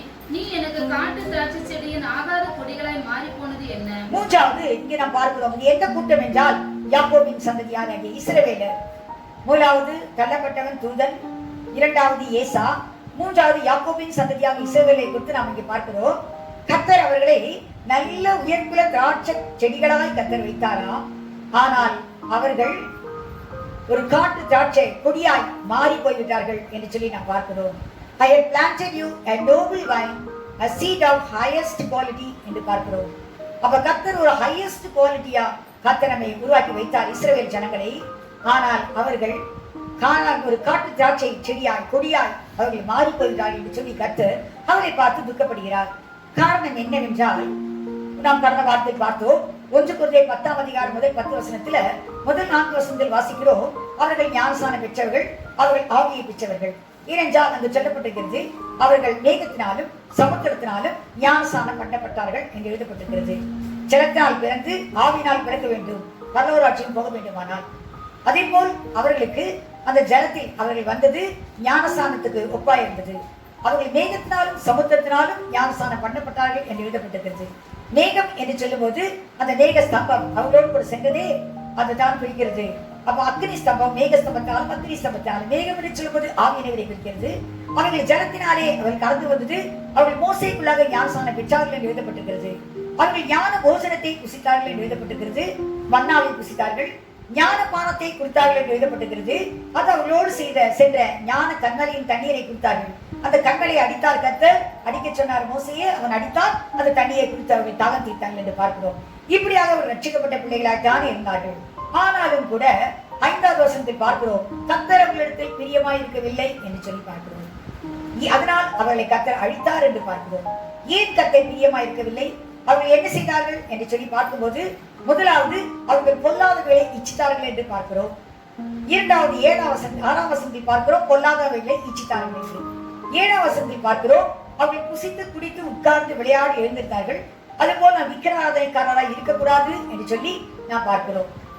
8ஆம் வசனத்தில் அவர்கள் பேசித்தனம் செய்தார்கள் என்று பார்க்கிறோம். 9ஆம் வசனத்தில் அவர்கள் கர்த்தரை பரீட்சை பார்த்து பாம்புகளால் அழிக்கப்பட்டார்கள் என்று பார்க்கிறோம். 10ஆம் வசனத்தில் அவர்கள் முறுமுறுத்து சங்காரத்துவதனாலே அழிக்கப்பட்டார்கள் என்று பார்க்கிறோம்.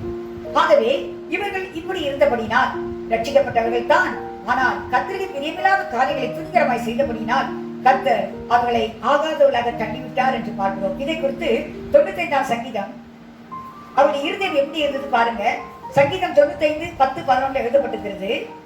95ஆம் சங்கீதம் 10:11.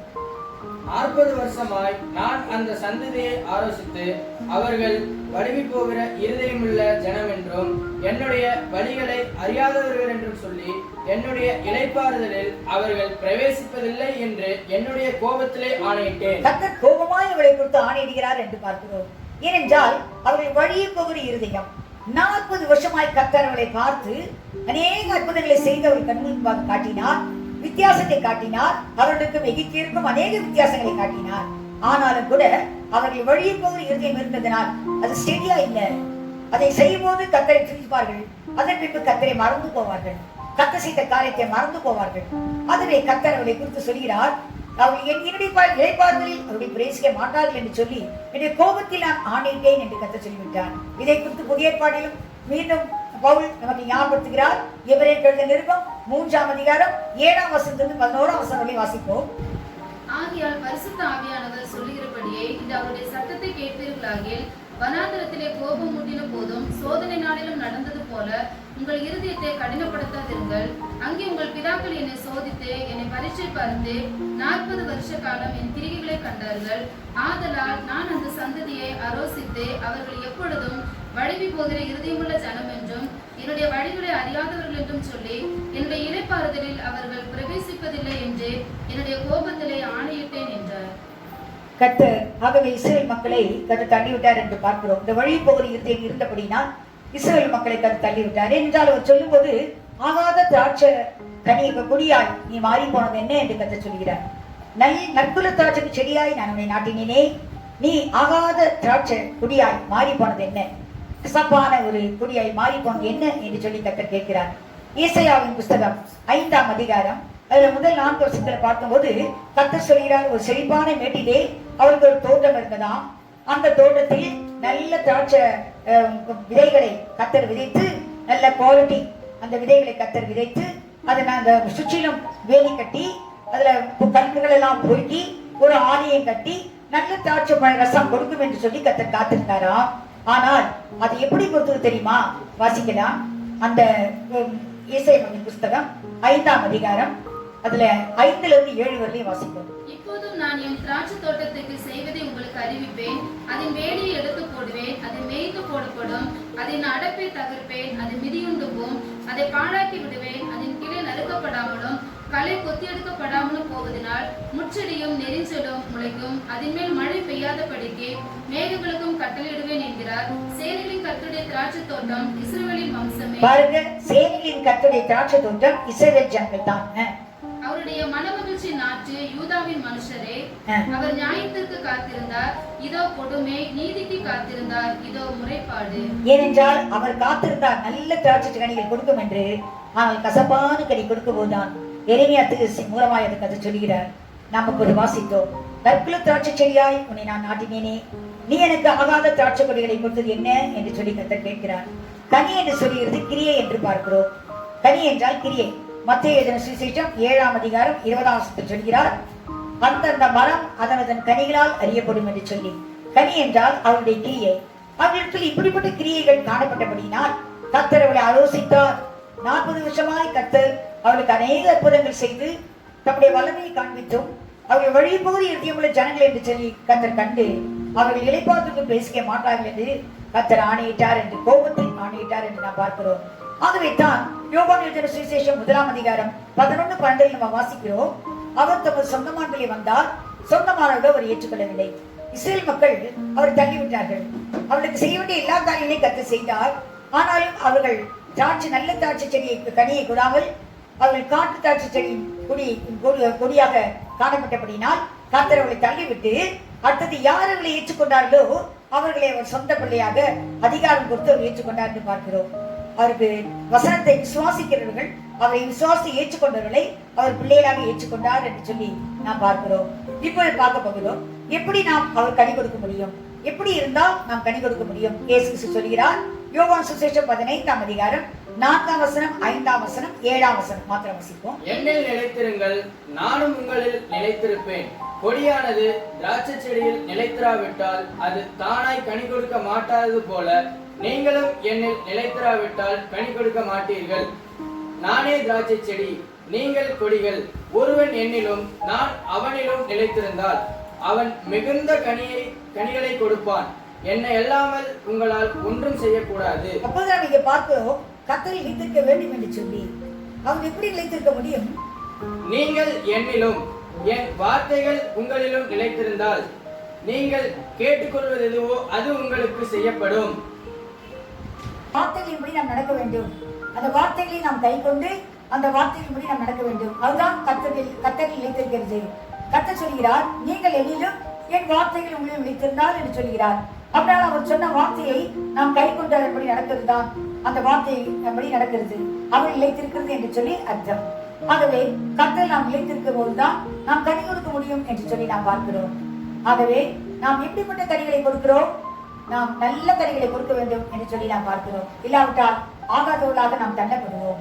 அடுத்த காரியத்தை பார்க்கலாம். 1 கொரிந்தியர் 15ஆம் அதிகாரம் 33ஆம் வசனத்தில் வாசிக்கிறோம், ஆகாத சம்பாஷணை நல்லொழுக்கங்களை கெடுக்கும் என்று வாசிக்கிறோம். அடுத்தது, நம்மிடத்தில் ஆகாத சம்பாஷணை நம்மிடத்தில் இருக்கக்கூடாது. ரட்சிக்கப்பட்ட கர்த்தரின் பிள்ளைகள், முதலாவது தள்ளப்பட்டதை பார்த்தோம் தூதன், இரண்டாவது ஏசா தள்ளப்பட்டார். அடுத்தது இஸ்ரவேல் மக்கள் ஆகாத குடிகளாய் காணப்பட்டார்கள். ஏனென்றால் அவருடைய மாம்சத்தின் கிரியைகள் அவர்கள் நல்ல கனியை கொடுக்கவில்லை, கர்த்தருடைய வார்த்தையை அவர்கள் இழித்திருக்கவில்லை, அவர்கள் வழிபோது இருதயமுடையவர்களாய் காணப்பட்டார்கள். அந்த இருதயத்தில் அந்த வார்த்தை தங்கவில்லை, அதன்படி அவர்கள் செய்ய தங்களை ஒப்பு கொடுக்கவில்லை. ஆகவே அவர்கள் தள்ளப்பட்டார்கள் என்று பார்க்கிறோம். அடுத்தது ஆகாத சம்பாஷணை. ஆகாத சம்பாஷணை நல்லொழுக்கங்களை கெடுக்கும் என்று சொல்லி நாம் பார்க்கிறோம். Do not be deceived. Evil company corrupts good habits என்று எழுதப்பட்டிருக்கிறது. இது பார்க்கும்போது ஆகாத சம்பாஷணை என்று நாம் தமிழில் வாசிக்கிறோம். ஆனால் இங்கிலீஷ்ல பார்க்கும்போது கம்பெனி என்று பார்க்கிறோம். ஆனால் கூட்டாளிகள் என்று சொல்லும்போது சகவாசம். நம்முடைய சகவாசம் எப்படி இருக்கிறது? நாம் எப்படிப்பட்ட வார்த்தைகளை பேசிக் கொண்டிருக்கிறோம்? உதாரணமாக கெட்டகுமாரன் எடுத்துக்கொண்டால், அவன் தகப்பன் பற்றியில் நன்றாக சுகமாக இருந்தவன், 2 பேர் நல்ல ஐஸ்வர்யமுள்ள தகப்பன். ஆனால் அவன் ஒரு காலம் வந்தது, அவனுடைய ஃப்ரெண்ட்ஷிப் வேசிகளோடு அவனுடைய ஃப்ரெண்ட்ஷிப் இருந்தது. அவன் யாரோட ஐக்கியமாக இருந்தான்? வேசிகளோடு. ஆகவே அவனுடைய ஆலோசனை அதை கேட்டு அவன் தகப்பனத்தில் வந்து தன் சொத்தை கேட்டான். சொத்தை பிரித்து கொடுங்கள் தகப்பன் என்று சொல்லி அவங்க அப்பாட்ட கேட்டு அந்த சொத்தை பிரித்து கொண்டு போனான். ஒருவேளை தகப்பன் எவ்வளவு புத்தி சொல்லி இருக்கலாம், ஆனால் அந்த கெட்டகுமாரன் கேட்கவில்லை. அதை வாங்கி கொண்டு போய் தனக்கு இஷ்டமானபடி தூர தேசத்துக்கு போய்விட்டான். ஏனென்றால் அவன் தகப்பனுடைய ஆலோசனை விருத்தபடினால் அவன் தூர இடத்துக்கு போய் ஒருவருக்கும் கீழ்ப்படியாமல் வேசிகளோடு தன் ஆசையை இஷ்டப்படி செலவு செய்து கடைசியில் ஒரு தரித்திர நிலையை அடைந்தான் என்று பார்க்கிறோம். அவனுடைய சொத்து அவனிடத்தில் இருந்த போது அநேக ஃப்ரெண்ட்ஸ் இருந்தார்கள். ஆனால் தரித்திரனான போதோ அவனிடத்தில் ஒருவர் கூட இல்லை. எல்லாரும் அவனுக்கு பிரிந்து போயிட்டார்கள். அவன் தனிமையாய் அவன் ஆதாரத்துக்கு கூட ஒரு வழி இல்லாதபடிக்கு ஒரு குடியானத்தில் போய் ஒட்டி கொண்டான் என்று நாம் பார்க்கிறோம். அவனால் இருந்த கொஞ்ச இடத்திலே அவனோடு போய் ஒட்டி கொண்டிருக்கிறான். அவனிடத்தில் ஒரு வேலையை கேட்கிறான். அவன் பன்றி வைக்கிற வேலைத்தான் அவனை கொடுத்தான். அந்த பன்றி தின்கிற தவிட்டினாலே தன் வயிற்று நிரப்ப ஆசையா இருந்தான். அதையும் ஒருவருமானுக்கு கொடுக்கவில்லை என்று நாம் வேதத்தில் வாசிக்கிறோம். அந்த நிலைமை வந்தவுடனே தான் அவனுக்கு ஒரு உணர்வு வந்தது தகப்பன் வீட்டை குறித்து. ஒருவேளை ஆகாரம் கூட அவனுக்கு இல்லாத பட்சத்தில் அவன் தகப்பன் வீட்டை சிந்திக்க வேண்டிய ஒரு சூழ்நிலை வந்தது. அப்பொழுது அவன், நான் எழுந்தேன் தகப்பன் வீட்டுக்கு போய் முதலாவது நான் பரத்துக்கு விரோதமாகவும் உமக்கு முன்பாக நான் பாவம் செய்தேன், இனி உடைய குமாரன் என்று சொல்ல நான் தகுதியற்றவன், ஒரு வேலைக்காரனை வைத்துக் கொள்ளும், ஒருவேளை ஆகாரம் இருந்தால் எனக்கு போதும் என்று சொல்லி அவன் புறப்பட்டு செல்கிறான் என்று பார்த்தோம். ஆனால் தகப்பனோ அவன் தூரத்தில் வரும்போதே ஓடி அவன் கழுத்தை கட்டி கொண்டு அவன் அணைத்து கொண்டு வந்து அவனுக்கு மோதிரம், அவனை குளிப்பாட்டி அவனுக்கு புது துணிகளை போட்டு அவன் கைகளுக்கு மோதிரத்தை போட்டு அவன் ஒரு கஞ்சி அடித்து பெரிய விருது செய்தான் என்று பார்க்கிறோம். அவன் சகோதரன் கூட அதை குறித்து கோபப்படும் போது அவன் சொல்கிறான், உன் சகோதரனாக இவன் மரித்தான், இப்பொழுது உயிர்த்தான், காணப்படாமல் போனான், இப்பொழுது காணப்பட்டான், ஆகவே நாம் சந்தோஷம் பட வேண்டாமா என்று சொல்லி தகவல் சொல்கிறார். அப்படியானால் கர்த்தர் இங்கு பார்க்கும்போது ஆகாத ஒரு கம்பெனி, ஆகாத ஒரு சகவாசம் அவனை கெட்ட வழியில் நடத்திவிட்டது. ஆகவே தான் எழுதப்பட்டிருக்கிறது, ஆகாத சம்பாஷணை நல்லொழுக்கங்களை எடுக்கும் என்று சொல்லி நாம் பார்க்கிறோம். இன்னும் சில காரியங்கள் நாம் வேதத்தில் வாசிக்கும் போது ஆதியாகமம் 19ஆம் அதிகாரம் 30ஆம் வசனத்திலிருந்து 38ஆம் வசனம் வரை வாசிக்கும் போது லோத்தின் சந்ததியை குறித்து நாம் பார்க்கிறோம். சோதோம் குமரா பட்டணத்தை கர்த்தர் அழிக்கும் போது கர்த்தர் லோத்தை மாத்திரத்திலிருந்து விடுவித்தார் என்று சொல்லி நாம் வாசிக்கிறோம். லோத்தை விடுவித்த பின்பு அவர் மனைவி கிணற்று பார்த்து உப்புத்துணு ஆகிவிட்டார். அதன் பின்பு லோத்தும் அவருடைய பிள்ளைகளும் போய் ஒரு குகையில் அவர்கள் வசிக்கிறார்கள் என்று பார்த்து 9ஆம் வசனத்துக்கு பிறகு அப்பொழுது அந்த தகப்பனுக்கு வயதாகிவிட்டது. உடனே சகோதரிகள் பேசிக் கொள்கிறார்கள், நமக்கு உலகபரமாய் திருமணம் செய்ய ஆட்கள் இல்லை, ஆகவே நாம் தகப்பனோட பாவம் செய்து நாம் சந்ததியை பெற்றுக் கொள்வோம் என்று சொல்லி அவர்கள் ஆகாத ஒரு சம்பாஷணை அவர்கள் சம்பாஷித்து அவருடைய நல்லொழுக்கத்தை கெடுத்தது. தன் தகப்பனையே அவர்கள் தங்கள் இஷ்டப்படி நடத்தி அவர்கள் அந்த சந்ததியை பெற்றார்கள். முதலாவது மகள், மூத்த மகள், அவள் பெற்ற அந்த மகனுக்கு மோவாபியர் என்று பெயர் வைத்தாள். அவன் தான் மோவாபிய ஜாதி. அடுத்தது அந்த பென்னமி என்று பெயர் வைத்தாள். இளைய மகள் தன்னுடைய மகனுக்கு அவளும் ஒரு குமாரனை பெற்று அவனுக்கு அம்மோனியர் கூட்டம் என்று சொல்லி வேதத்தில் எழுதப்பட்டிருக்கிறது. இந்த மோவாபியரையும் அம்மோனியரையும் கர்த்தர் அருவருத்தார் என்று பார்க்கணும். அது சரியான சந்ததி அல்ல என்று சொல்லி கர்த்தரை அருவருக்கிறார். பாருங்க, ஆகாத சம்பாஷணை, சகோதரிகள் ஆகாத சம்பாஷணை செய்து கர்த்தருக்கு சந்ததியை பெற்றுக் கொண்டார்கள். அது கர்த்தர் அருவருத்த ஒரு சந்ததியாகிட்டது. வாசிக்கலாம், உபாகமத்தின் புஸ்தகம் 23ஆம் அதிகாரம் 3ஆம் வசனம் வாசிக்கலாம். உபாகமம் 23ஆம் அதிகாரம் 3ஆம் வசனம்.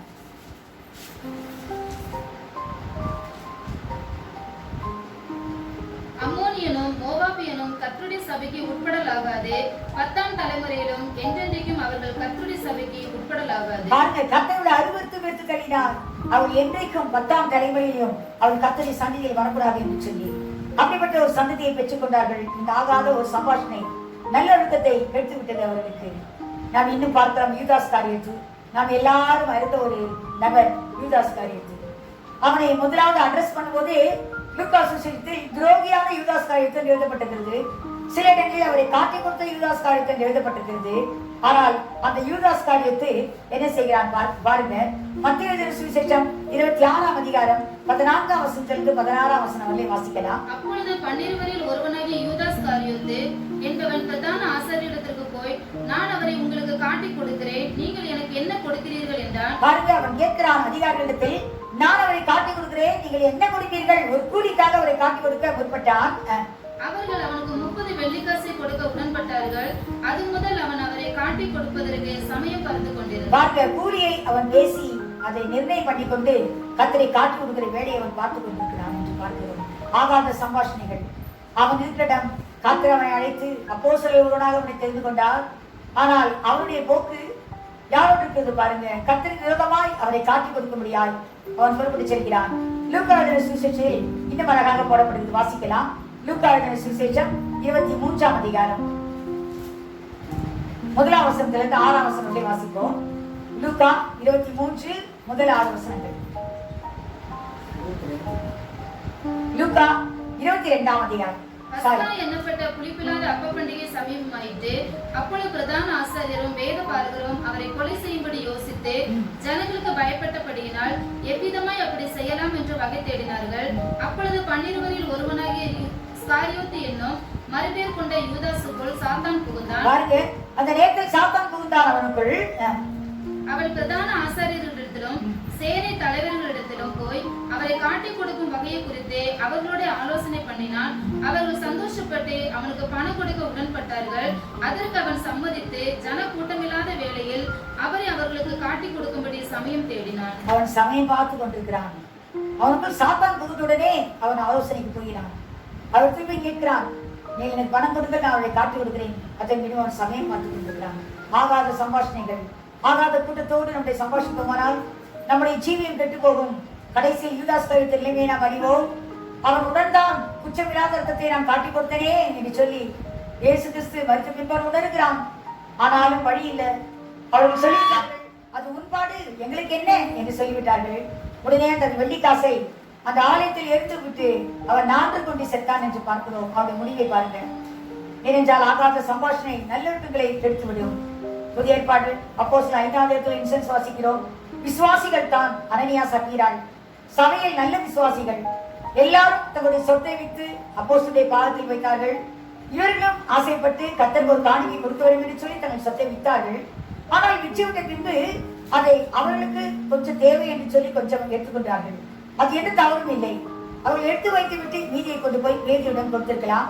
ஆனால் அவர்கள் அதை எடுத்து வைத்ததை சொல்லாதபடி அதை மறைத்து வைத்து அதை கொண்டு போய் மீதியை அவர்களுக்காக கொஞ்சம் எடுத்து வைத்து விட்டு மீதியை கொண்டு போய் பேதியிடத்தில் செலுத்தினார்கள். பேதியை கேட்கிறார், நிலத்தை இவளுக்கு தானே விற்றீர்கள்? ஆம், இவளுக்கு தான் விற்றோம். உடனே அவர் சொல்கிறார், சாத்தானுக்கு இருத்த நெருப்பினது என்ன? கர்த்தர் பதமாய் பொய் சொல்கிறீர்களே, உங்களுடைய இறைத்தல் என்று சொல்கிறான். உடனே இந்த புருஷன் இறந்து போனான், அதே இடத்தில் விழுந்து செத்து போனான். காரியத்தை இந்த இன்சென்ஸ் ஐயாதபடி மணியை வருகிறாள். 3 மணி நேரம் கழித்து மணியை வருகிறாள். புருஷன் காணிக்கை கொடுக்க போனானே, காணுமே என்று சொல்லி வந்தவுடனே பேதுரு கேட்கிறார், நிலத்தை இவளுக்கு தானே விற்றீர்கள் என்று கேட்டார். ஆமை இவளுக்கு தான் என்று சொல்கிறார். ஏனால் இவருக்கு 2 பேருக்கு மாத்திரம்தான் இந்த விஷயம் தெரியும். புருஷனுக்கு மனைவிக்கு மாத்திரம் இந்த விஷயம் தெரியும். அவர்கள் அவர்களுக்காக ஒரு பங்கை எடுத்து வைத்துக் கொண்டு மீதியை கொண்டு கர்த்தர் கொடுத்தார்கள் என்று சொல்லி இது எந்த தவறும் இல்லை. எங்களுக்கு ஒரு பங்கை எடுத்து வைத்து விட்டு நாங்கள் மீதியை கொண்டு கொடுக்கிறோம் என்று சொல்லியிருந்தால் தவறு இல்லை. ஆனால் பேதுரு கேட்கிறார், பரிசுத்த ஆவியானவர் பொய் சொல்ல சாத்தான் உங்கள் இருதயத்தை நெருப்பினது என்ன என்று கேட்கிறார். அப்படியானால் கர்த்தரை பிள்ளையத்தில் பொய் சொல்கிறார், இவளுக்கு தான் மிச்சம். உடனே உன் புருஷனை அடக்கம் செய்தவர்கள் நிற்கிறார்கள் வாசலில், உன்னையே கொண்டு போவார்கள் என்று சொன்னார் பேதுரு. அவளும் அங்கே காலில் விழுந்து மறுத்து போனாள். அவளையும் கொண்டு போய் புருஷனத்தில் அடக்கம் பண்ணினார் என்று பார்க்கிறோம். சபையில் பெரிய ஒரு பயம் உண்டாயிற்று என்று சொல்லி நாம் வாசிக்கிறோம். சபையில் இருந்த விசுவாசிகள் தான் எவ்வளவு சத்தியத்தை கேட்டிருந்திருப்பார்கள். ஆனால் தேவையில்லாத சம்பாஷணைகள் 2 பேருக்கும் உள்ளதான் இருந்தது. புருஷன் மனைவிக்குள் தான் இருந்தது. அது எந்த சந்தேகமும் இல்லை, பாவம் இல்லை. ஆனால் தேவையில்லாத காரியம் யாராவது ஒருவரா சொல்லியிருக்கலாம், அது ஏன் மறைக்க வேண்டும்? இவளுக்கு தான் விற்கவில்லை, நமக்கு கொஞ்சம் தேவை, நம்ம எடுத்துக்கொண்டோம், மீதியை கொண்டு போய் கர்த்தர் கொடுக்கிறோம் என்று சொல்லலாம் என்று யாருக்கும் உண்மை சொல்ல வரவில்லை. சம்பாஷணை அவர்களை 2 பேரும் மரணத்துக்குள்ளாகிச்சு. அப்படினால் நாம் பார்க்கிறோம், ஆகாத சம்பாஷணைகள் நல்லொழுக்கங்களை கெடுக்கும் என்று சொல்லி நாம் பார்க்கிறோம். அதனால்தான் சங்கீத புஸ்தகம் 1ஆம் அதிகாரம் 1 வசனத்தில் தாவீது எழுதி சொல்லியிருக்கார், துன்மார்க்கருடைய ஆலோசனை நடவாமலும் பாவியுடைய வழியில் இல்லாமலும் பரியாசத்தால் உட்காரத்தில் உட்காராமலும் இருக்க வேண்டும் என்று சொல்லி நாம் இன்னும் வாசிக்கலாம். புதிய ஏற்பாட்டிலும் கொலோசியர் நிருபம் 3ஆம் அதிகாரம் 5ஆம் வசனத்திலிருந்து 10ஆம் வசனம் வரை வாசிக்கிறோம். ஆகையால் விபச்சாரம், அசுத்தம், மோகம், துர் இச்சை, விக்கிரக ஆராதனையான பொருளாசை ஆகிய இவைகளை பூமியில் உண்டு பண்ணுகிற உங்கள் அவயவங்களை அழித்து போடுங்கள். இவைகளின் பொருட்டை கீழ்ப்படியாமையின் பிள்ளைகள் மேல் தேவ கோபாக்கினை வரும். நீங்களும் முற்காலத்தில் அவர்களுக்குள்ளே சஞ்சரித்த போதே அவைகளை செய்து கொண்டு வந்தீர்கள். இப்பொழுதோ கோபமும் மூர்க்கமும் பொறாமையும் உங்கள் வாயில் திறக்கலாகாத தூஷணமும் வம்பு வார்த்தைகளும் ஆகிய இவைகளை எல்லாம் விட்டுவிடுங்கள். ஒருவருக்கொருவர் பொய் சொல்லாதிருங்கள். பழைய மனுஷனையும் அவன் செய்கைகளையும் களைந்து போட்டு தன்னை சிருஷ்டித்தவருடைய சாயலுக்கு ஒப்பாய் பூரண அறிவடையும்படி புதிதாக்கப்பட்ட புதிய மனுஷனை தரித்துக் கொண்டிருக்கிறீர்களே. பழைய மனுஷனுடைய சாயல் போய்விட்டது. பழைய மனுஷனை நாம் ஞானசானத்தில் அடக்கம் பண்ணிவிட்டோம். மீண்டும் அவன் உயிரோடு இருந்து வர முடியாது. அவன் மறித்து விட்டான், அவன் அடக்கம் பண்ணிவிட்டோம். இப்போது புதிய மனுஷனுடைய சாயலாகி இயேசு கிறிஸ்துடைய சாயலை தடுத்துக் கொண்டிருக்கிறோம். ஆகவே பழையவை ஒழித்து விட்டு புதிய கிரியை நாம் செய்ய வேண்டியவர்களாக இருக்கிறோம். நம்முடைய ஐக்கியம், நம்முடைய சவகாசம் கர்த்தருடைய பிள்ளைகளோடு கூட இருக்க வேண்டும். நல்ல காரியங்களை சிந்திக்க வேண்டும், நல்ல காரியங்களை பேச வேண்டும். ஆகாத சம்பாஷணைகள் நல்லவர்களை கெடுத்து நம்மை ஆகாதவர்களாய் தள்ளிவிடும். ஆகவே நாம் அதை விட்டு விடுவோம். கடைசியாக பார்க்கிறோம், ஆகாத ஒரு நிலத்தை கொடுத்து பார்க்கிறோம். எபிரேயர் நிருபம் 6ஆம் அதிகாரம் 7ஆம் வசனம் 8ஆம் வசனம் வாசிப்போம். எப்படியெனில் தன்மேல் அடிக்கடி பெய்கிற மழையை குடித்து தன்னிடத்தில் பயிரிடுவதற்கு ஏற்ற பயிரை முளைக்கும் நிலமானது தேவனால் ஆசீர்வாதம் பெறும். முள் செடிகளையும் முள் பூண்டுகளையும் முளைப்பிக்கிற நிலமோ தகாததாயும் சபிக்கப்படுகிறதுக்கு ஏற்றதுமாயும் இருக்கிறது. சுட்டரிக்கப்படுவதற்கே அதன் முடிவு. சுட்டரிக்கப்படுவதே அதன் முடிவு என்று எழுதப்பட்டிருக்கிறது. நாம் இங்கே பார்க்கிறோம், ஒரே ஒரு நிலம்தான். 2 நிலைமைகளை பார்க்கிறோம். அடிக்கடி பெய்கிற மழையை குடித்து தன்னிடத்தில் பயிரிடுவதற்கு ஏற்ற பயிரை விளைவிக்கும் நிலமானது தேவனால் ஆசீர்வாதம் பெறும் என்று வாசிக்கிறோம். அப்படினால் கர்த்தர் மழையை அனுப்பி தருகிறார். ஒரு அழகான வார்த்தையை ஏசாயாவின் தீர்க்கதரிசி புத்தகத்தில் நாம் வாசிக்கிறோம். ஏசாயாவின் புத்தகம் 55ஆம் அதிகாரம் 11 வாசிக்கலாம். மாரியும் உறைந்த மழையும் வானத்திலிருந்து இறங்கி அவ்விடத்துக்கு திரும்பாமல் பூமியை நனைத்து அதில் முளை கிளம்பி மாரியும் மழையும் வானத்திலிருந்து இறங்கி அது பூமியை நனைத்து, மழை பெய்கிறது, அது பூமியை நனைக்கிறது. நனைத்து விட்டு அது திரும்பியும் மேல போயிடுறது இல்ல, அது பூமியை நனைத்து அவ்விடத்துக்கு திரும்பாமல் அது ஒரு காரியம் செய்கிறது. அந்த பூமியில் என்ன செய்கிறது? அது முளை கிளம்பி விளையும்படி செய்து என்று எழுதப்பட்டிருக்கிறது. உடனே தண்ணீர் வாசனை பட்டுடனே அதில் இருக்கிற விதைகள் முளைக்க ஆரம்பிக்கிறது. முளை கிளம்பி அது விளையும்படி செய்து விதைக்கிறவனுக்கு விதையையும் புசிக்கிறவனுக்கு ஆகாரத்தையும் கொடுக்கிறது எப்படியோ பாருங்க. விதைக்கிறவனுக்கு விதையை கொடுக்கிறது, புசிக்கிறவனுக்கு ஆகாரத்தை கொடுக்கிறது. விதைக்கிறது யாரு? மனுஷகுமாரன். கர்த்தர் விதைக்கிறார், அவருக்கு விதையை கொடுக்கிறது, அவருக்கு ஆத்துமாக்களை கொடுக்கிறது. புசிக்கிற மக்களுக்கு நமக்கு எதை கொடுக்கிறது? ஆகாரத்தை கொடுக்கிறது. நம்ம ஆத்துமாக்கு தேவையான ஆகாரத்தை நாம் பெற்றுக் கொடுக்கிறோம் அந்த வசனத்தின் மூலமாய்.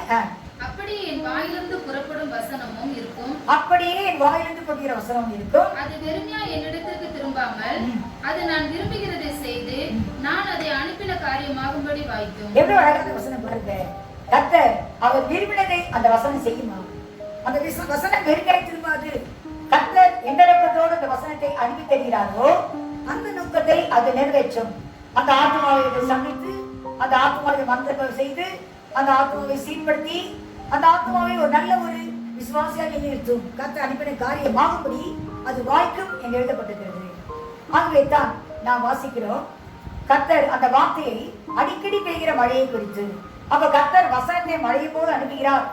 வானியும் மழையும் வானத்தில் இருக்கிறது எப்படி வசனமும் அப்படியே இருக்கும் என்று சொல்கிறார். அப்படி கர்த்தர் வசனத்தை அனுப்புகிறார். அது மாத்திரமல்ல, பரிசுத்த ஆவியை கர்த்தர் கொடுக்கிறார்.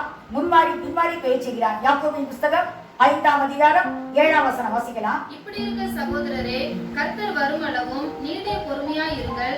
இதோ பயிரிடுகிறவன் பூமியின் நற்பலனை அடைய வேண்டும் என்று முன்மாறியும் பின்மாறியும் வரும் அளவும் நீடிய பொறுமையோட காத்திருக்கிறான். பாருங்க, முன்மாறி பின்மாறி பெய்கிறவர்களும் நீடிய பொறுமையோடு காத்திருக்கிறான். அப்படியானால் கர்த்தர் இங்கு அந்த மழையை கொடுக்கிறார், பரிசுத்த ஆவியோட மழையை கொடுக்கிறார். ஆகவே அடிக்கடி இந்த மழையை குடித்து தன்னிடத்தில் பயிரிடுவதற்கு ஏற்ற பயிரை முளைப்பிக்கும் நிலம். கர்த்தர் எப்படிப்பட்ட விதையை விதிக்கிறாரோ மனுஷகுமார் நல்ல விதைகளை விதிக்கிறார் என்று எழுதப்பட்டிருக்கிறது. அந்த விதைத்தான் முளைக்க வேண்டும். ஆனால் அது முள்ளையும் குறுக்கையும் முளைப்பிக்குமானால் அந்த நிலம் தகாதது, தகுதி ஆகாதது, தகுதி இல்லாதது என்று வாசிக்கிறோம். ஒரு ஆகாத நிலம், முள்ளையும் குறுக்கையும் முளைப்பிக்கிற நிலம், அது ஆகாதது என்று சொல்லி நாம் பார்க்கிறோம். கர்த்தர் முதலாவது உலகத்துல படைக்கும் போது, செடி கொடிகள் எல்லாம் படைக்கும் போது பூமி நன்றா இருந்தது, நல்ல நிலைமையில் தான் இருந்தது. ஆதியாகமம் 1 அதிகாரம் 11 வசனம் 12 வசனம் வாசிக்கலாம். அப்பொழுது தேவன் பூமியானது புல்லையும் விதையை பிறப்பிக்கும் பூண்டுகளையும் பூமியின் மேல் தங்களில் தங்கள் விதையை உடைய கனிகளை தங்கள் ஜாதியின்படியே கொடுக்கும் கனி விருட்சங்களையும் முளைப்பிக்க கடவுது என்றார். அது அப்படியே ஆயிற்று. பூமியானது புல்லையும் தங்கள் ஜாதியின்படியே விதையை பிறப்பிக்கும் பூண்டுகளையும் தங்கள் ஜாதியின்படியே தங்களில் தங்கள் விதையை உடைய கனிகளை கொடுக்கும் விருட்சங்களை முளைப்பித்தது. தேவன் அது நல்லது என்று கண்டார். கர்த்தர் உண்டாக்கின உடனே அது அந்தந்த ஜாதி கனிகளை உடைய ஒரு மரமாய் அது உண்டாக்கப்பட்டது. கர்த்தர் சொன்ன ஒரே வார்த்தையில் எல்லாமே உண்டாயிற்று என்று சொல்லி நாம் பார்க்கிறோம். ஆனால் கர்த்தர் அப்பொழுது பூமி சபிக்கப்படவில்லை. ஆகவே அந்த கனிகள் நன்றாய் இருந்தது. எல்லா கனிகளும் கர்த்தர் உண்டாக்கப்பட்டபடியே அந்தந்த ஜாதி அந்த கனிகளை கொடுக்கிற மரங்களும் செடிகளும் பூக்களும் எல்லாமே உண்டாயிற்று என்று நாம் பார்க்கிறோம். அதே ஆதியாகமம் 3 அதிகாரம் 17 வசனம் 18 வசனம் வாசிக்கும் போது கர்த்தர் அந்த பூமியை சபித்து விட்டார். ஆதாம் பாவம் செய்த உடனே ஆதாம் எடுத்தும் பூமியை சபிக்கப்பட்டது. முதலாவது ஆதாமை சபித்து விட்டு கர்த்தர் அடுத்தது பூமியை சபிக்கிறார். வாசிக்கலாம். பின்பு அவர் ஆதாமை நோக்கி, நீ உன் மனைவி வார்த்தைக்கு செவி கொடுத்து புசிக்க வேண்டாம் என்று நான் உனக்கு விலக்கின விருட்சத்தின் கனியை புசித்தபடியினாலே பூமி உன் நிமித்தம் சபிக்கப்பட்டிருக்கும். நீ உயிரோடு இருக்கும் நாளெல்லாம் வருத்தத்தோடு அதன் பலனை புசிப்பாய். அது உனக்கு முள்ளும் குறுக்கும் முளைப்பிக்கும். வெளியின் பயிர் வகைகளை புசிப்பாய். கர்த்தர் சொல்றாரு, முள்ளையும் குறுக்கையும் அது முளைப்பிக்கும். பூமி சபிக்கப்பட்டது. ஆகவே மனுஷன் எவ்வளவு கஷ்டப்பட்டு அவன் பயிரிட்டாலும் கூட அதுல முள்ளும் குறுக்கும் நிச்சயமாய் வரும் என்று கர்த்தர் சொன்னார். பூர்ணமான ஒரு பலன் கிடைக்காது, அதுல ஒரு சாபம் வருகிறது. அத முள் குறுக்கு என்று சொல்லும்போது நாம் இந்த நிலத்தில் பார்க்கிறோம். நல்ல நிலம் நற்பயிரை முளைப்பிக்கும். எதை விதிக்கிறானோ அதை அதனுடைய பயிரைத்தான் நான் பெற முடியும். ஆனால் இந்த கெட்ட சபிக்கப்படுவதற்கு ஏற்றதான அந்த நிலம் முள்ளையும் குறுக்கையும் முளைப்பிக்கிறது. அது சபிக்கப்படுவதற்கு ஏற்றதா இருக்கிறது என்று நாம் வாசிக்கிறோம். ஆகவே மீண்டும் சபிக்கப்பட்ட ஒரு நிலமாக இருக்குமானால் என்ன பிரயோஜனம் யோசித்து பாருங்கள். ஏனென்றால் கர்த்தர் மழையை கொடுக்கிறார், அவர் வசனத்தை அனுப்புகிறார். எல்லாவற்றையும் கர்த்தர் குறையில்லாமல் அனுப்பும் போது எல்லாவற்றையும் பெற்றுக்கொண்டு, ஆனால் வருகிற பலனோ பிரயோஜனம் இல்லாமல் இருக்கும் போது கர்த்தர் எவ்வளவு துக்கப்படுவார். கர்த்தரை எப்படி அதை ஆஸ்வதிக்க முடியும்? அவர் ஆஸ்வதிக்க முடியாதபடி அது சபிக்கிறதுக்கு ஏற்றதா இருக்கிறது. அதனுடைய முடிவு என்ன தெரியுங்களா? சுட்டரிக்கப்படுவதே அதன் முடிவு என்று எழுதப்பட்டிருக்கிறது. இந்த நிலம் தான் ஆகாத நிலம். இது கர்த்தர் சொன்னது போல இது 3வது நிலமாய் இருக்கிறது. கர்த்தரின் இடத்தில் 4 நிலங்களை குறித்து கர்த்தர் சொல்கிறார். அதுல 3வது நிலம் தான் முள்ளும் குறுக்கும் நிலைமிக்கிற நிலம். வாசிக்கலாம். மத்தேயு எழுதின சுவிசேஷம் 13 அதிகாரம் 22 வசனம் வாசிக்கலாம். முள்ளுள்ள இடங்களில் விதைக்கப்பட்டவன் வசனத்தை கேட்கிறவனாய் இருந்தும் உலக கவலையும் ஐஸ்வரியத்தின் மயக்கமும் வசனத்தை நெருக்கி போடுகிறதுனால் அவனும் பலனற்று போவான். நாம் இங்க பார்க்கிறோம், முள்ளுள்ள நிலம் என்று சொன்னால் என்ன தெரியுமா? அது ஐஸ்வரியத்தின் மயக்கம், சிற்றின்பங்கள், இந்த வேண்டாத கவலைகள். எல்லா மனுஷனுக்குமே கவலை உண்டு. அந்த கவலைகள் என்ன செய்கிறது? அந்த வசனம் பலன் கூடாதபடி நெருக்கி அதை சாகடித்து விடுகிறது. ஆகவே அந்த வசனம் அவனுக்கு மடிக்கிறது இல்லை. கவலையும் பாரங்களும் பிரச்சனைகளும் சிற்றின்பங்களும் இந்த உலக கவலைகளும் அவனை நெருக்கி அவனை மாற்றி விடுகிறது. ஆகவே அவன் நல்ல கனி கொடுக்க முடியவில்லை. ஆனால் லூக்கா எழுதின சுவிசேஷம் 8 அதிகாரம் 15 வசனத்தில் எழுதப்பட்டிருக்கிறது. நல்ல நிலம் எப்படி இருக்கும் தெரியுமா? வாசிக்கலாம். நல்ல நிலத்தில் விதைக்கப்பட்டவர்கள் வசனத்தை கேட்டு அதை உண்மையும் நன்மையுமான இருதயத்திலே காத்து பொறுமையுடனே பலன் கொடுக்கிறவர்களாய் இருக்கிறார்கள். இந்த நல்ல நிலம் எப்படி இருக்கிறது?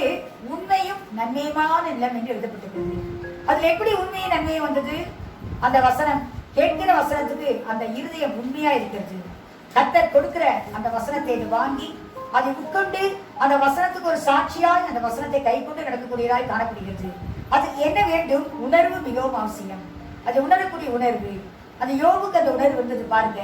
உதாரணமா யோபு சொல்கிறான், அவன் மனைவி சொல்கிறான், நீ தேவனை தூஷித்து ஜீவனை விடு என்று சொல்லி.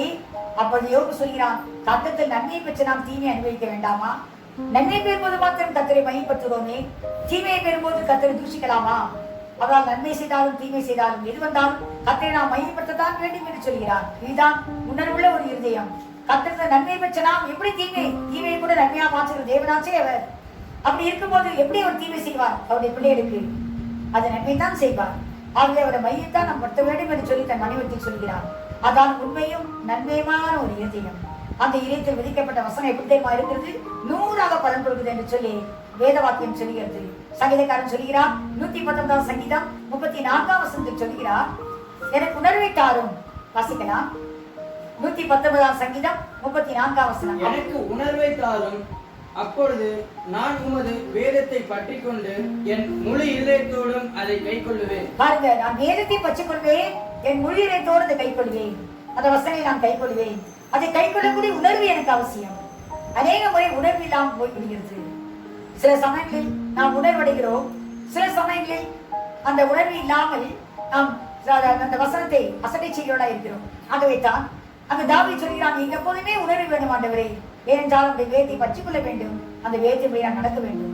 ஏனென்றால் அந்த வேதத்தை நேசிக்கிறதுக்கு தான் மிகுந்த சமாதானம். ஆகவே தான் தாவீது அதை எழுதி வைத்திருக்கிறார். ஆகவே புதிய ஏற்பாடுல வாசிக்கும் போது கொலோசியர் 3ஆம் அதிகாரம் முதல் 3 வசனங்களை வாசிக்கலாம். நீங்கள் கிறிஸ்துவுடன் கூட எழுந்ததுண்டானால் கிறிஸ்து தேவனுடைய வலது பரிசத்தில் வீற்றிருக்கும் இடத்தில் உள்ள மேலானவைகளை தேடுங்கள், பூமியில் உள்ளவைகளை அல்ல மேலானவைகளையே நாடுங்கள். ஏனென்றால் நீங்கள் மறிந்தீர்கள், உங்கள் ஜீவன் கிறிஸ்துவுடனே தேவனுக்குள் மறைந்திருக்கிறது. நாம் இங்கு பார்க்கிறோம், நீங்கள் கிறிஸ்துவுடன் கூட எழுந்ததுண்டானால் என்ன அர்த்தம்? அது கிறிஸ்துவுடன் கூட பாவத்துக்கு மறித்து நீதிக்கென்று பிழைக்கும்படி எழுந்ததுண்டானால், ஞானஸ்நானம் பெற்றவர்களாய் இருப்பீர்களானால், அதுதான் அந்த அர்த்தம். நீங்கள் கிறிஸ்துவுடன் கூட எழுந்ததுண்டானால், நீங்கள் மறித்து எழுந்ததுண்டானால், கிறிஸ்து வீச்சிருக்கிற இடத்துள்ள மேலாண்மை தேடுங்கள், பலோத்துக்குரியவர்களை தேடுங்கள், பலோராஜத்துக்குரியவர்களுக்காக நீங்கள் கவலைப்படுங்கள், அதே நீங்கள் வாஞ்சியுங்கள் என்றால் கர்த்தர் சொன்னார், முதலாவது தேவனுடைய ராஜ்யத்தை நீதியை தேடுங்கள், அப்போது இவைகள் எல்லாம் உங்களுக்கு கொடுக்கப்படும். ஆகவே நீங்கள் தேட வேண்டியதும், நீங்கள் நாட வேண்டியதும், நீங்கள் பார்க்க வேண்டியதும் அதுதான். மேலாண்மையை நோக்குங்கள், பூமியில் உள்ளவர்களை அல்ல மேலாண்மையை நாடுங்கள். ஏனால் பூமியில் உள்ளவர்கள் எல்லாம் அழிந்து போகக்கூடியது, ஆனால் பரலோகத்திற்கிறதா நிலையானது. ஆகவே அதை நாடுங்கள், அதை தேடுங்கள். ஏனென்றால் நீங்கள் மறுத்து விட்டீர்கள், உலகத்துக்கு நீங்கள் மறுத்தீர்கள், அழிந்து போன காலத்துக்காக நீங்கள் மறுத்தீர்கள். ஆகவே நீங்கள் மேலாண்மை தேடுங்கள் என்று சொல்லி பவுல் கொலோசை சபைக்கு சொல்கிறதை நாம் பார்க்கிறோம். ஆகவே இந்த ஆகாத நிலம் விலத்தை போல நாம் ஆகாதவர்களாக இருக்கக்கூடாது. நல்ல நிலமாய் கர்த்தர் கொடுத்த வார்த்தைகளை புசித்து நிலைத்திருந்து அதை கை கொண்டு நடந்து நாம் ஆசீர்வாதத்தை பெற்றுக் கொள்வோம். கடைசியை பார்க்கும்போது இயேசு கிறிஸ்து மத்திய 18-11 வசனத்தில் சொல்கிறார், மனுஷகுமாரன் கெட்டு போனதை ரட்சிக்க வந்தார். பாருங்க, நாம் இங்க பார்த்தோம், மனுஷகுமாரன் எதற்காக வருகிறார்? கெட்டு போனதை ரட்சிக்கத்தான் வந்தார்.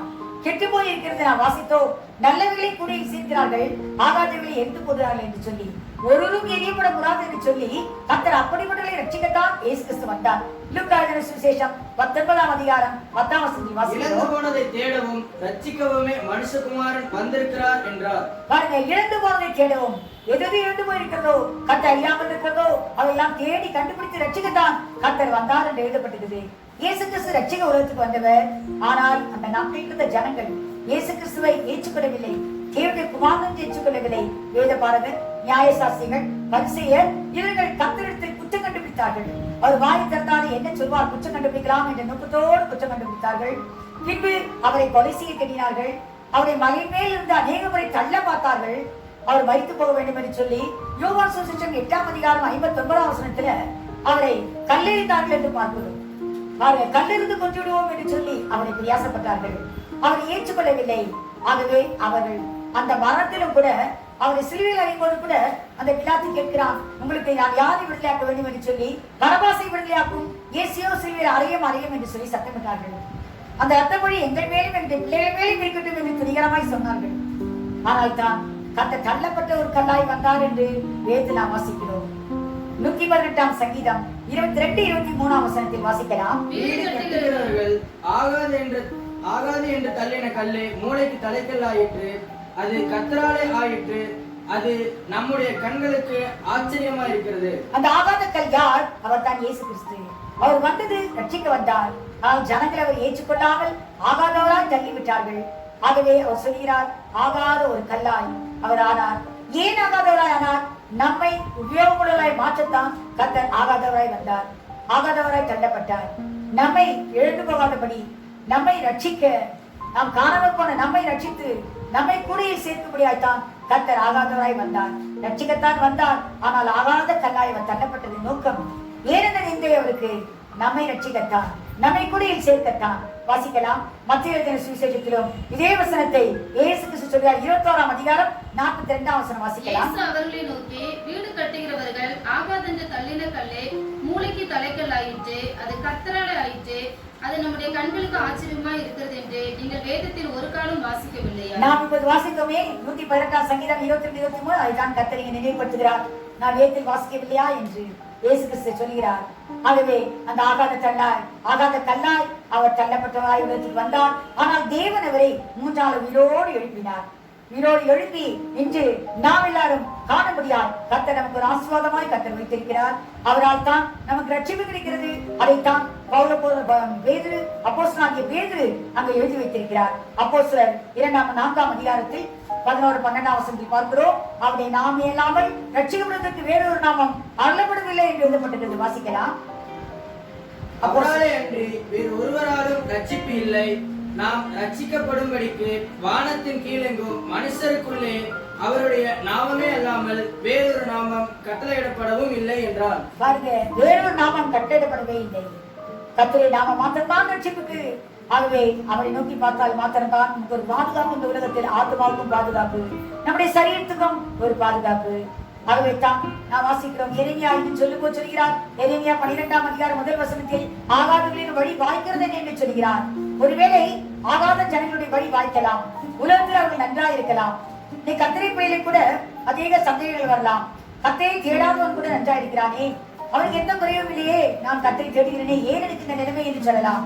ஆனால் உலகத்தில் அழிந்து போன ஆசீர்வாதங்கள் தான் அவனுக்கு நியமிக்கப்பட்டதை தவிர பரலோகத்தின் ஆசீர்வாதங்களை அவன் இழந்து போயிருக்கிறான் என்பதை நாம் அறிந்து கொள்ள வேண்டும்.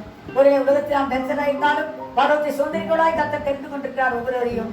ஆகவே நாம் இந்த உலகத்திலே கூடையிலே சேர்க்கப்பட்டு பரலோகத்தில் இந்த கூடை என்று சொல்கிறது பரலோகம்.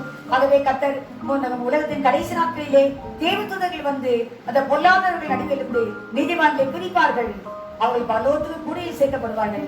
மீதி ஆகாதவைகளோ அத்தனைகளிலே எரியப்படும், அங்க அழுகிய பற்கடிப்பும் இருக்கும் என்று எழுதப்பட்டிருக்கிறது. அப்படி எடுத்துட்டு செல்லாதபடிக்கு கர்த்தரை பாதுகாக்கும்படியாய் நாம் கர்த்தரை கையில் ஒப்பு கொடுப்போமாக. கர்த்தர் நம்மை ஆசீர்வதிப்பார். செபிக்கலாம்.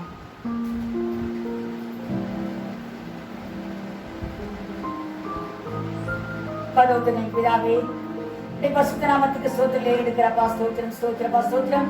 இந்த ஓய்வு நாளின் காணிபலிக்காய் தேவனாய் கர்த்தரை நாம் மையப்படுத்துகிறப்பா. ஸ்தோத்திரம் ஆண்டவரே, உமக்கு ஸ்தோத்திரம் ராஜா, உமக்கு ஸ்தோத்திரம் ஸ்தோத்திரப்பா ஸ்தோத்திரம் கர்த்தாவே. கடந்த வாரம் முழுவதும் கர்த்தரை சுகபல ஜீவனாதிபதியோடு பாதுகாத்து ஆண்டவரே இந்த நாளில் கர்த்தருக்கு ஆராதனை செய்ய வைத்து கர்த்தரை பாடி மையப்படுத்தவும், கர்த்தரை ஜீவ வார்த்தையை ஒருமுறை கூட நாங்கள் தியானிக்கிறோம். கர்த்தர் செய்த மேலான கிருபைக்காய் நான் கர்த்தரை ஸ்தோத்திரிக்கிறேன் கர்த்தாவே. நன்றியோடு ஸ்தோத்திரிக்கிறோம். இறைத்து ஆழ்ந்து நாங்கள் துதிக்கிறப்பா. ஸ்தோத்திராஜா, இயேசு கிறிஸ்துவின் உண்மைகளை சொல்லும் போதப்பா ஆண்டவரே துதிக்கிறப்பா. ஸ்தோத்திரிக்கிறோம். அந்த பரலோகத்தின் ரகசியங்களை அறிந்து கொள்ள உங்களுக்கு அருளப்பட்டிருக்கிறது. மற்றவர்களுக்கோ அவர் கண்டும் காண்பவர்களாய் கேட்டு உணர்வதாய் இருக்கும்படியாய் அது உண்மைகளாய் சொல்லப்பட்டிருக்கிறது என்று சொல்லி கர்த்தர் சொன்ன வார்த்தையின்படியப்பா கர்த்தரை படிகளுக்கு அந்த உண்மைகளின் ஆழங்களையும் அகலத்தையும் நீளத்தையும் கர்த்தாவை ஸ்தோத்திரம் கர்த்தர் வெளிப்படுத்தி கொடுக்க சித்தமான கிருபைக்காய் கர்த்தரை ஸ்தோத்திரிக்கிறோம். இப்போதும் ஆகாத காரியங்களை குறித்து நாங்கள் தியானித்தோம் ஆண்டவரே. இந்த நாளில் கர்த்தர் நாங்கள் ஆகாதவர்களை போகாதபடிக்கு கர்த்தர் வரப்போகிறீர் சீக்கிரமாய் தூதர்களை கொண்டு ஆண்டவரே ஸ்தோத்திரம் ஸ்தோத்திரம் கர்த்தரை பிள்ளைகளை ஒன்று கூடி சேர்க்க போகிறீரப்பா. அந்த கூடத்தில் நாங்களும் கர்த்தரை தரிசிக்க வேண்டும் கர்த்தாவே. அதுக்காக ஆயத்தப்பட்டு முடியாது கர்த்தர் கொடுத்த ஜீவ வார்த்தைக்காய் நாம் கர்த்தரை ஸ்தோத்திரிக்கிறப்பா. ஸ்தோத்திராஜா கர்த்தாவே, நாங்கள் எப்படியாக கூடையில் சேர்க்கப்பட்டு பரலோகத்தில் மோடு நாங்கள் இருக்க வேண்டும் கர்த்தாவே. நமக்கு ஸ்தோத்திரம் என்றால் அந்த அக்கினி சுடையிலே ஆண்டவரே துதிக்கிறதை கேட்டுக்கொள்கிற ஒரு பிள்ளை கூட அந்த அக்கினி சுடைக்கு அதாவது ஆண்டவரை பார்த்தவனாக கூடாது கர்த்தாவே. நமக்கு ஸ்தோத்திரம். கர்த்தர் கிருபை செய்ய ஜெபிக்கிற ஆண்டவரே, இந்த வார்த்தைகளை கேட்டுக்கொண்டிருக்கிற ஒவ்வொரு கர்த்தரை பிள்ளைகளையும் தேவன் சந்தித்து கர்த்தாவே எழுதமாக தேடும் ரட்சிக்க வந்த கர்த்தர் ஆண்டவரே ஸ்தோத்திரம் ஸ்தோத்திரம் கட்டுமாக ரட்சிக்க வந்த கர்த்தர் ஆண்டவரே துதிக்கிறப்பா. ஸ்தோத்திரிக்கிறோம். எப்படி நிலைமையில் இருந்தாலும் கர்த்தரை ரட்சித்தப்பா. கர்த்தரை மந்தையை சேர்த்து கர்த்தரை வரியை காய்ச்சப்படுத்த கர்த்தரை கர்த்தங்களுக்கு கொடுக்கிறோம். ஆண்டவரே ஒவ்வொருவரும் கர்த்தரால் ஆசீர்வதிக்கப்பட்ட ஆண்டவரே இந்த நேரம் மட்டும் கர்த்தரை கிருபைகளோடு கொடுத்தப்பா. ஸ்தோத்திரம் கர்த்தாவே, நமக்கு ஸ்தோத்திரம் ஸ்தோத்திரப்பா ஸ்தோத்திரம். கர்த்தரைக்கு சொல்லிக் கொடுத்த எல்லா காரியங்களுக்காய் ஸ்தோத்திரம். ஆகியவர் சொல்லுகிறதை காப்பிலவன் கேட்கிறவன் என்று எழுதப்பட்டிருக்கிறப்பா. நாங்கள் அதை கேட்டு அதை உணர்ந்து அதை காத்து நடந்து ஆண்டவரே ஸ்தோத்திரம் கர்த்தரை வழியில் ஆழ்த்தப்பட கர்த்தரை கர்த்தரை ஒப்புக் கொடுக்கிறோம். கர்த்தருக்கு மட்டுமே துதி கன மகிமையாக உண்டாகட்டும். இயேசு கிறிஸ்துவின் நாமத்தில் ஜெபிக்கிறேன் ஜீவனுள்ள நல்ல பிதாவே, ஆமென்.